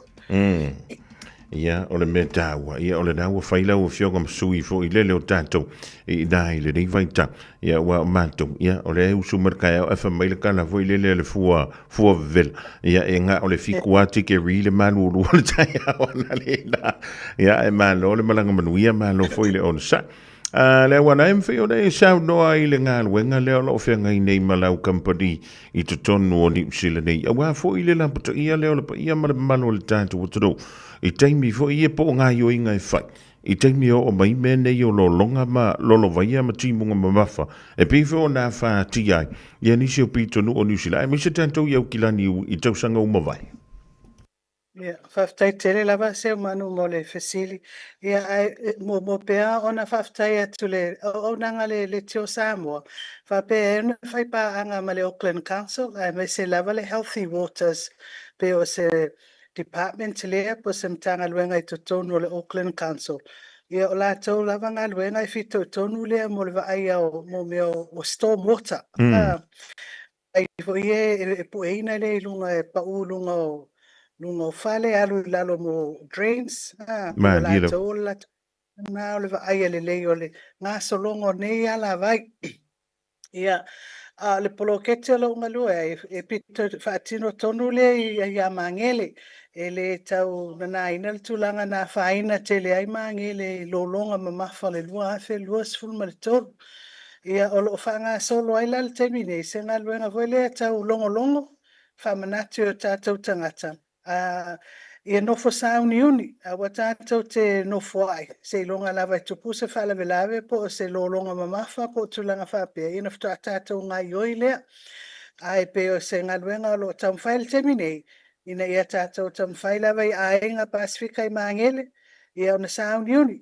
nai ngaluenga la iti a vele pe le ato se 10 minute fai pea ai tele sao awala le saunga le mu le ainga ia pe a mamafa tu mai timunga o tulanga le tatu wa ai swinga le tau wa tele le swinga te mi malulu o mafana o mafana o malulu ele o to ia se mfaina tau pulina le tau te lo ale tulanga na le tua na te lo te mi isa wa tulanga ia pe la le mel na lo ia se por kalamel te mine tau mafai ai tau longo nei o tātou tangata au whai pā angala mai kalesia wa lo sila fia le leila voltele o tātou tangata e awai so se e kalesia lava ia o lo whanga waila le pokalame tau longo le mai kalesia taitasi e wha matalatala me voia mo katas le pa wale timu tari vai Io tali vai tawana tam fai siaki temi fai so po avesele la pis ya anal me lo po ele vai drains fo ye po me lo ye pai sa ele vai mai lunga tali vai avesele la pis mai tulanga tam fai le wa ele temi a palasi mai timunga ala kilia me al vai o I mangele ele o se tu ele o ese tau matenga pe lolo vai wa vesel na tau mate o tulanga le we mangele e lolo vai ala mangele pe a mama munga ono le tulanga le foi le la unga tasi ai flat lo na palpala Madilo. so e tau nga la fai sai ni si foi le fa mai mawalunga le water tape lo le mawalunga le me ele vai e manifil palpala ya mama fa le la tipu munga iluna le o le palapala le manifi e kai pe al spat foi le e mau wale vai wale to ese me fai on to mau vai lo ya paulo me wa ta apelo le vai le mau vai lo me ne o le lolo vai Madilo. pa vai la ma le tele o fale development wa fa solo fale wa fa si ma lo le me ala ngaluenga ia le palapala ma le vao pe o me ia la tonga luenga o timunga la to te miti ia le timu Madilo. Io na ali ele la lo tafe twai ia la vai al meu e o fasi ma uma me uma le tele o fale o fau ia o kilani ia o mafu la na le to e ma o para pala le vai ia o tafe lo le lik Madilo. so na ia le tau fa matala tala ia tatu tangata afianga ma me ta ona mata tu ia ina ia fa ia lava ona awane fa ni me au ta foto mo te Ele e pu e ai le vai pe trap vai le vai ai e tamo fai ni fai nga e a saule lo vai pe ma fati munga tu wale vai e Madilo. vai e mo fences o ia tele vai nga pe o putu to e wa alu ai la lo palpala ia ma fala ti munga ia wa trap le vai ton Madilo. so e va ai me se la vai fa fale te lorto tele tatu tangata no foi fale rent Io me enfrental tel no landowners baba aile tulanga fape le me Petersillian ta wa pe ole ele pol kalame le na fape tu fatasiele Auckland Council ta ole Auckland flood viewer Madilo. pe ina se pol kalame faten kolos en fayona yelo tu atus io nai lo le po le ase tu nga fianga lo mo tapo lo lao ia mai ni lo ronga mamafa O ina la ta ia I lunga foi le tu antu si le la tu foi le tu pol kala me tu antu lunga le vai ngol tai. E a wala vai le afo. E le si la fia e fa ma fa ia mangi le tu langa pe le ia le tu pol kala me le pe e ma e au fia o mai mai si pito no ia kilani sauteni. Ia po au kilani lolo. O le taimi nei olo I ele wha mamafa ia mangele. O no le afi na ia mangele malonga geography fo ele o tatianga sa whainga mangele I lona whanua. Pe o le ele wha mamafa I e tāpena pena ai. Mali. Wa a whaatustusa tu isi vaenga uma o South Auckland. E mo ia ele tele se lolo vai a pe mele na vai e mangele. Mali. Ia o ngalana le tam fai fa mo ia na aver so ani le I ina ia I lo tangata manofu sa uni o tata tangata o le simbe na fa piona na mawele lolonga lo afilua to sa no fo tangata mfatel tali pe fa pe ai se lo pe atu le ami po ai se so ani foi le atu e la via ila to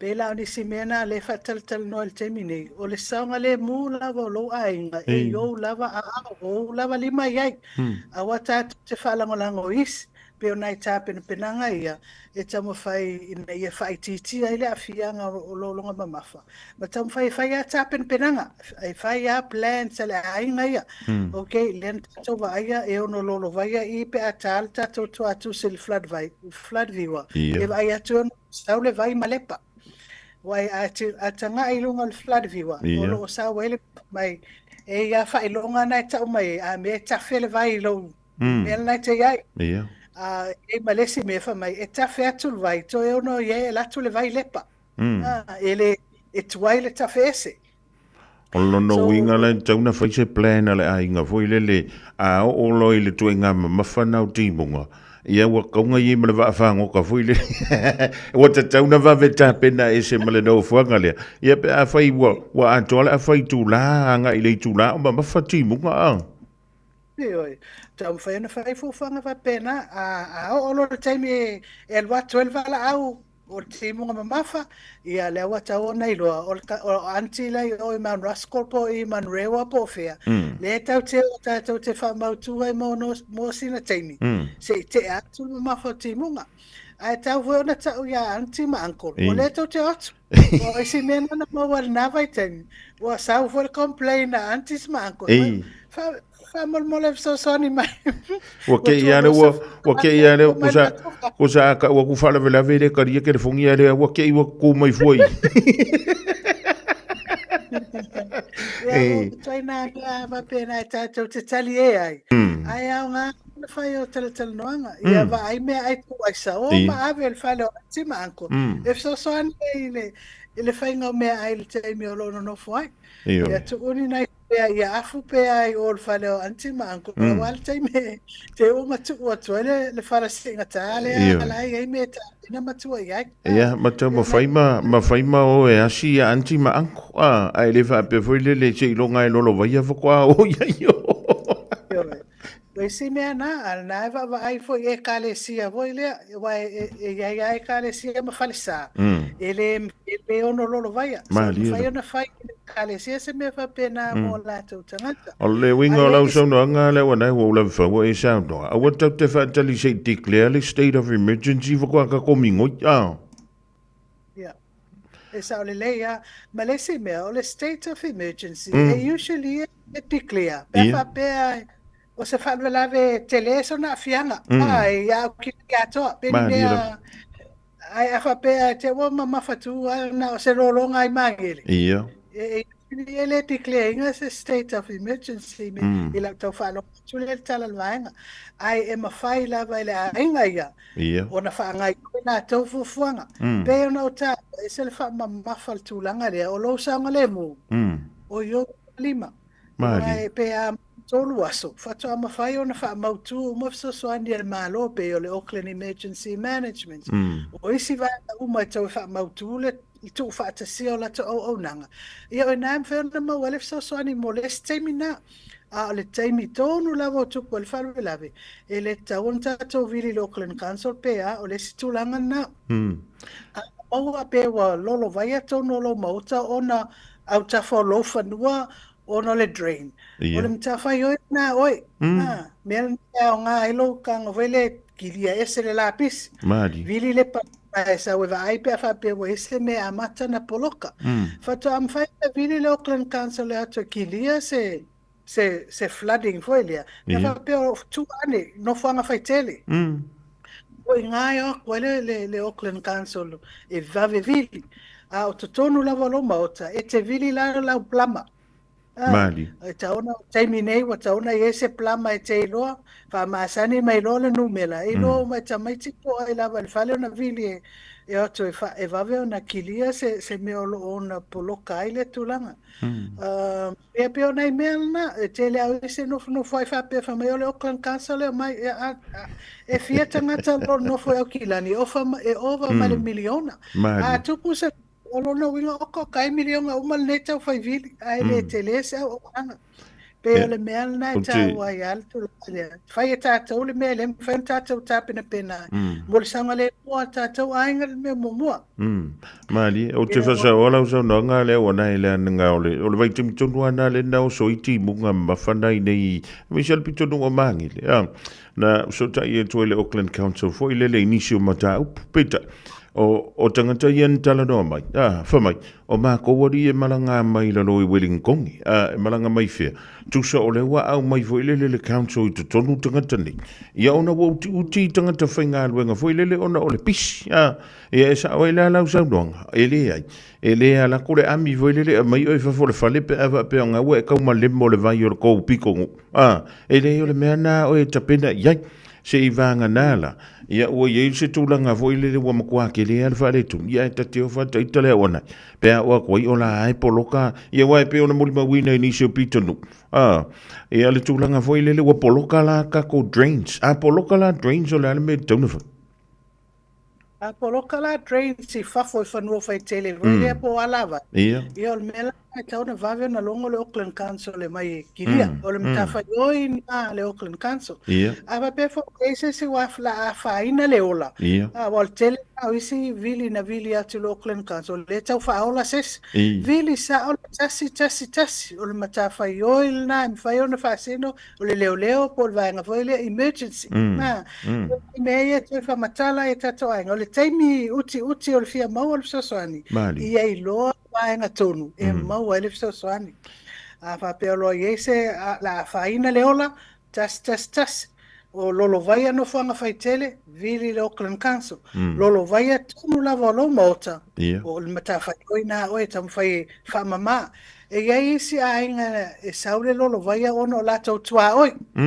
Ia na mfair tal noa fa tua oi e se la nga o me fa pene e a mata no tal noa pe ia no ine sa mo mo le sole ia ni fa mama ane ona fa le tonu e a faina ai me se ala no fuanga voi ele wana ele a foi e pi e tu i au vai monga e fengo fie na tafe me le vai lunga ia e o ki makwa o ki umala fa le e pi toila o mangelo le si vaenga tele lava na faina au tafo vai no te sila fia ia vaina ngai mangele o to tele tangata la tele lo ala vai te tele lava i lo nai mangele ta o tiara rata stream e tu ane au Beta Drive ia ma le harania lo ko te sila fia ia ninga luenga lo e tele na polo kaile awala ia ninga luenga fa le ia le ala vai na wato te tala le Wormsley Bridge na wa fa te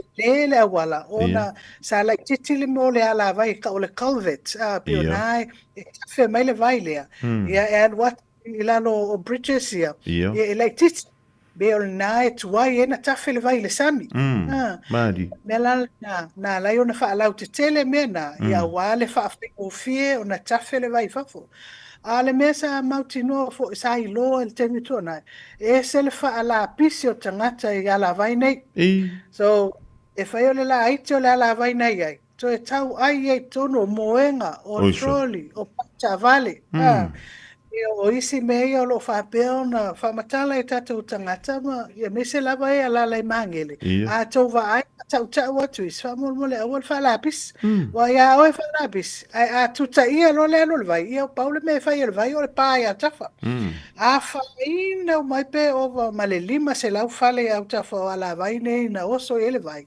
ma le televo fale le wa fa peona ava ese ona e ele la ele vai insinia a tu se lo vai fa pe luma eu no afai na ese o la se si pe fa pe no fuia pe fale ia al tele lava e au tafa lava ala vai so o tele na polo ke telo fa le termine ele ngata ina fa le fa tele no anga po le workshop i me fa manat ai uma mato o ia la vai ia se la to i ai e tangata i mo me flood risks o isi me e o no po mai ai le se afaina o tato i lo longa mamafa ia maolo tele na e kale sia fatu ai lo le la to o lo ia ne ia la vai to no mangele ia tele a fai mato tonga la au ona e ai foi le science tu il to aina va o male la au to e la tele vai mal me tu mai o vai ia mau five so soani il tai in le lapis ia pe nei mea e o lo ngā ruru e te minei mangele au teilo o se fe au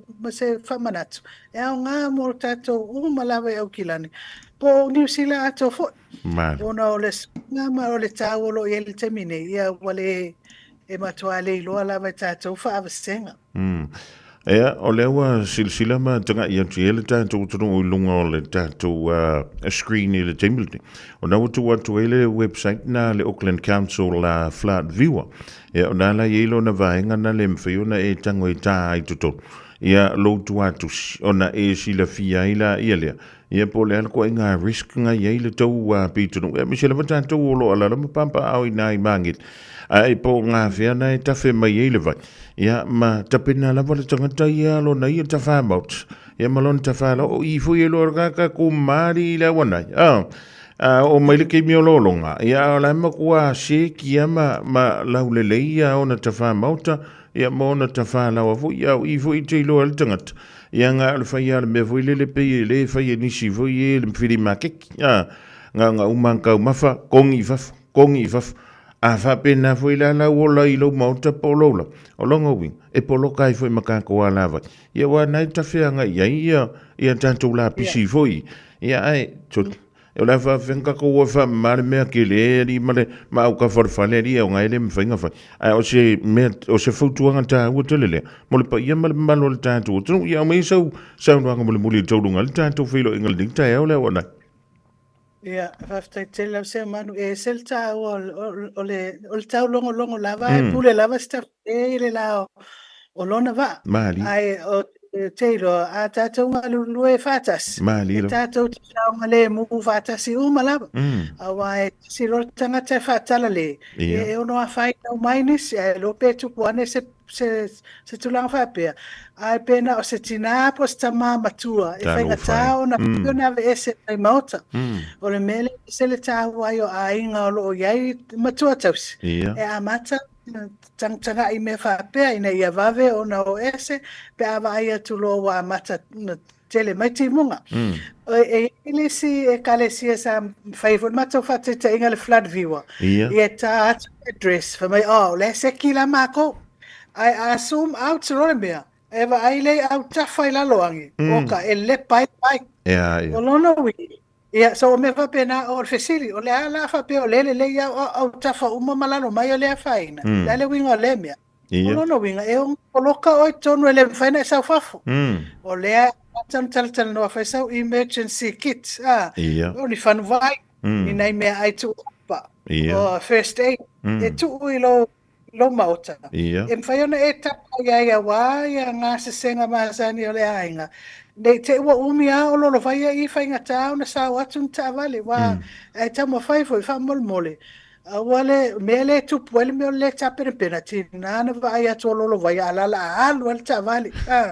E lama tia le sau i fua a wale tau whai e alu ta wama pesa wale o lai lunga le vai.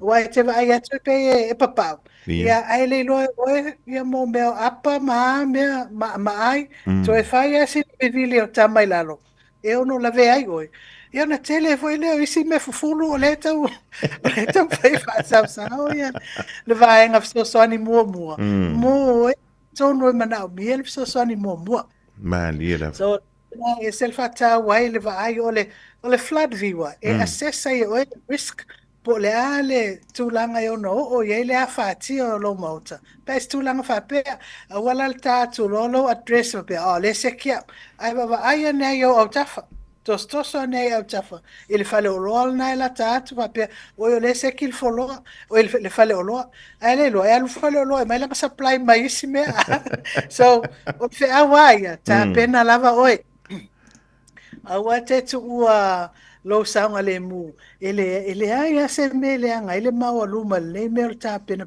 mo le soifu maloloina male ola manuia o lo lava ainga e o tato lava lima pe se fe au pupu watulna le nei taiao se manul tapo kalami malo ia ve yo lo fa tava mole to le nga fa tai ia fa pe vo to po le tele nai mangile o mai pito nu ia le yo lantu tanga te pe papa toi ia mamanu rewa le ka mo fai mai ia ka kia nga le mangile o le la fa lo ke le ko le mala va le mai sika ko fa lo loa ile anga ia tu le lumana ia u jonga le wana ia va te tele mo le fa mana mo le mai no le tulanga ia wa le ia le tato no nofu mana malam e mei wai o te mana tua ele tangata wha matala mai e tea.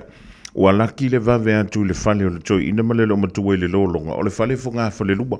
Ai pe e kaua e ngala kiki ala le mei e le fale o stoi ina masilo matua. E matala i fole feito toa o tau le mwhainta tala. Ai fa mei koe a papa i skoi inga masilo makua i lunga le wha alo. Ua upe upea i le vai. Ai fa ave tai ia i le alofa o le tua. Na vave atu i tangata o le lantu wainga.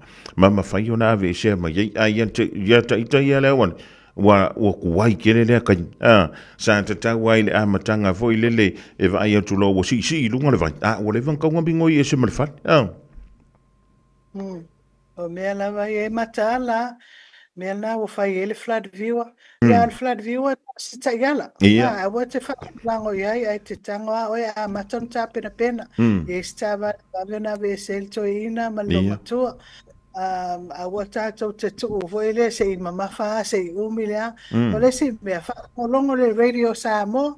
Wa aile Auckland Emergency Management Facebook. Pe o nai stu mai le Met Office o ngai sa waitala sao. I se whalewelawe whapea. Wai tele ko iale wai amoso o i alu teni whape nei runga o penga te whailangi. E se le tā uo le loa tātou tangata. Ia o fisa whaasala lau whaatuatuaina o i nāi ono sau ai le whaamatalanga tonu mani sau. Teimi whape nei a tātou tāpena lawa i tātou. Ia o ai se o le awhiwhi. Ia melna e taulongolongo ai i se o tātou atinu. Ia aua tātou te nofwai. Wa ai mo mea o pepa voi e tāua. Te uli lei. Ta pena se kale sia la tu le silo matua sa fai fa asia singa sia matua amiu. Fengol mel le emergency kit. Meo go grab bags I mangele fai la se singa tina. Ave ele lisi. Ia na lolo tina ta pena mai le emergency la to ainga. A wa fa lava me patino ai na lo fale. Mo ia mai le line male lisi. Atanga o ia me fa popo mo se to ainga. Ia la le silo matua fa ali la na ba ngai o la tana pepa tu waia. Ia pepa fa now passport sa plastic o manete o. E mai lo matua.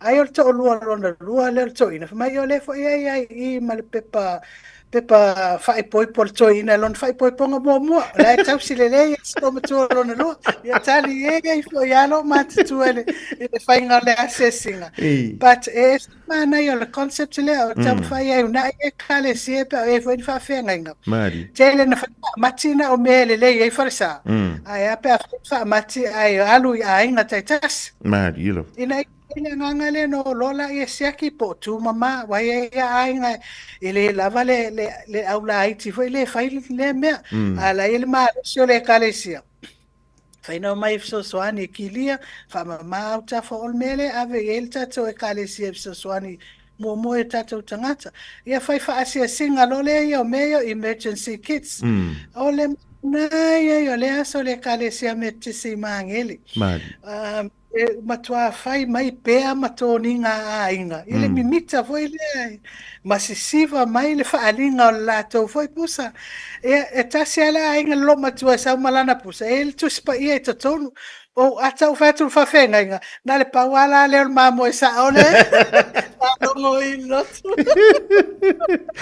ia sa le na sa no nga ile ina tatu tapena pena me ia wai a fa pe fa la nga ina uma pe paia soli e ka ilo ye o kele o fa lo pe ye la via ila lo insurance foi le o tatu content I tono fa ai o pe pani e fa ya stanga tape a to fa fo I uma mai pe paia pe ai alo ko ka sanga le ona e fa ia tau tai o mi le taimi o fa talia ai lo Wai se manato e uma fia vave na vesel to ina malo matua fa lele avel vanga le Australia ia e so e le anga passport so e o nai vanga uma yo tapen penanga I lunga le website le Auckland Emergency Management o lo ia mo templates for your plans em fa na ele anga tala no e no mala anga me tu no mal me o le ele me male me wai foi plastic stip blocks foi e te uma papel o passport o paper whanau mea tāua e te tāua ana I kona whai ia tamu whai e wal tele o whalele wai teimi ne wa alo ngai lunga e tamu whai tu wani mea tamu tae el wholo alalo e tamu whai e lifi lunga maari ela ia so nai mea pena ia vea ia lo le fa tau va mo le tu nga fa tu tele ni va ngol tae an tonu wa fa tu po manatu le ia e an tonu to mo fu sei sia no ile nei masin ina ia to e fa manatu I pel pa ia mal le tatu tu ia wa silia le tata longo fo ile ia ma fa manatu ia pe eu sto ino no ai laso I fa ia ku foi ngoa e ko wo fo ia o ko ia fa mo fa kanga pepa me ngau I e konga vai ele sa ia konga E vai a korko sfola, uma pepa fanga, uma le pepa fai poipo, e o voi whakanga pepa mai meanga, ka kia ka ko meanga, e se kaimia koe, kilo yen. O pepa tā ua nei, e se lona tā ua wa, e fiaru se mea peon sa, no le au nei, ia o nei talo watu, o lai malu puipuia. Ia, taurunga mai e la wafionga le tā whilo inga ling tai au? E whaftai tele, la se manu mol nei, ava noa wha auru. O te fia lava tal no pa e se no o te fa o la taimi mai lava no o te fia lava tau tal no ia mai se lava nga luenga tau longo mal fa manat e talo si e pane o tele ni e kale si e vili atu la sungo fa mai le la fan to asia singa e aloi emergency packs asia singa e o kilingi uma fale wa inga ia make sure la tu lolo vai ia la sa o ale le vai e la fele mata asia singa family plan Wailoa ele ainga el me fai wailoa o mal mata o lok fai flat view o mea nga ele se mea ele ese o mea nga morsa le mo tato fa tai tele la mo leva no me se le pulenga letio ya tal e fa waul nei fai nga panga ya wa lava le manui o tato ainga ya e mo wai pele vi nga le tu After tele lava se man. Ja, maar we tele lava singa o toe. Michele mafuto mai lo tanto wantu no Samoa. Ja, tanto toe filongo ai sa sumo. Mo ava so foi mo ding vai ngol tail. Ja, fa so foi. Le jonge ja le wana Sabrina Fanle o le Blue Spirit Consulting Limited pe ona va lo le la to nga wenga. Ja, ma le pule nga nu o au kilani. Ja wa la vale lo ngi puye le yo lo topa. Ia ma lo topa. E le tūlanga fui e au na tātou tāpena iai e le whaasami atu lea mō lo longa e a awhiai o tātou pitunu e misi lewa tātou o lo whaapele o nāu mauai i e po o lo alalama pampa au le pitunu o māngele i au kilani nei Ua awi na atu le upu o le poto i le nei aso o no le langolango mai a linga Fusi and Sons Funeral Services Ua mawhai o na tu whātasia o au nanga tāla whea ngai i ni tautau ngō fia tele. E fsosoni atu ai, a o whea ngai oe male popole male wheme mea. E mori whātasia atu ai ma wha mai senga, ma wha mawhana whananga mai a linga Fusi and Sons mo a inga uma o Samoa ua whea le maliu male oti. Malau mai loa i a linga Philip Fusi linga. To ia whaapō linga, to ngia si ulavea, pesusu mai i le luas fulvalu Canning Crescent i Mangele. Why did I join People's Panel? Because this is the city I live in, so I care about it, and I wanted my voice to be heard. Search and join the online People's Panel. Complete surveys, win prizes. Tāmaki Turiki, all together Auckland. Tā lofa Samoa. O le whapito o le Best Bargains New Zealand Winter Mega Sale ua a mata i le taimi nei. O fi whātau sau telefonifo. O lo maua le iPhone ma le Samsung mata mai. A mata mai le na o le lua 5 tālaid vai aso. Ai ala se se tino for Lazy Boy. I le na o le lua 4 tālaid vai aso. Ma wae. Wa siria ma le lua 5 tausanga le tautua a le Best Bargains. Te tala fitu aso. Vili mai loa i le o valu selau lua iwa toluiva. O valu selau lua iwa toluiva. Beta mai ana i le Facebook page a le Best Bargains. E iaia inga whapito. Kia ora Aotearoa. Good news. The starting age for the National Bowel Screening Program has dropped from 60 to 58 years old. You don't need to do anything. When you turn 58 or 59, you'll be sent a free bowel screening kit. Happy birthday. Even better, you'll get a free kit every 2 years until you turn 75. Bowel screening can find cancer early when it can often be successfully treated. It's free, quick and easy. Bowel screening saves lives. When you get your kit, just do it. O mana o mie o e pose i sialo a inga se fisoso ani tau whi malanga a inga mo New Zealand. Imata au pue peo le vaita mai no whanau po ngaluenga.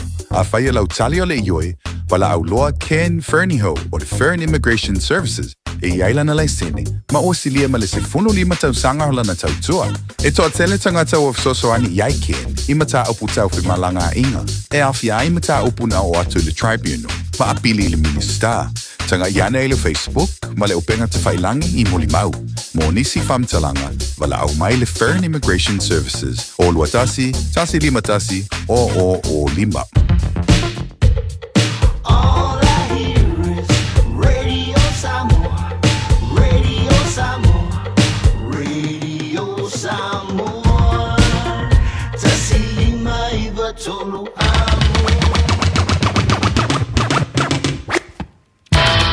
Ua tau lunga la tau mo isa mo le ria sunga fua va te tele mo le maftanga mai le tau na le la si o mai le ni tingi o laso la singa na le tau bali le tau maftanga e poto le tau tai e le temi sa si la vai te tu le tu lo tau sui fu ma le ban tu ola e le aso a tau tu si le fai foi lunga pe lunga le e tu pe mai le sa le fionga le ftelenga ya titia tau te mafuta il polkala me le fia mai si o le tu lai lua i la o le nei mo tu le ina la singo toi o le amatanga o le nei fo i vai e so fo.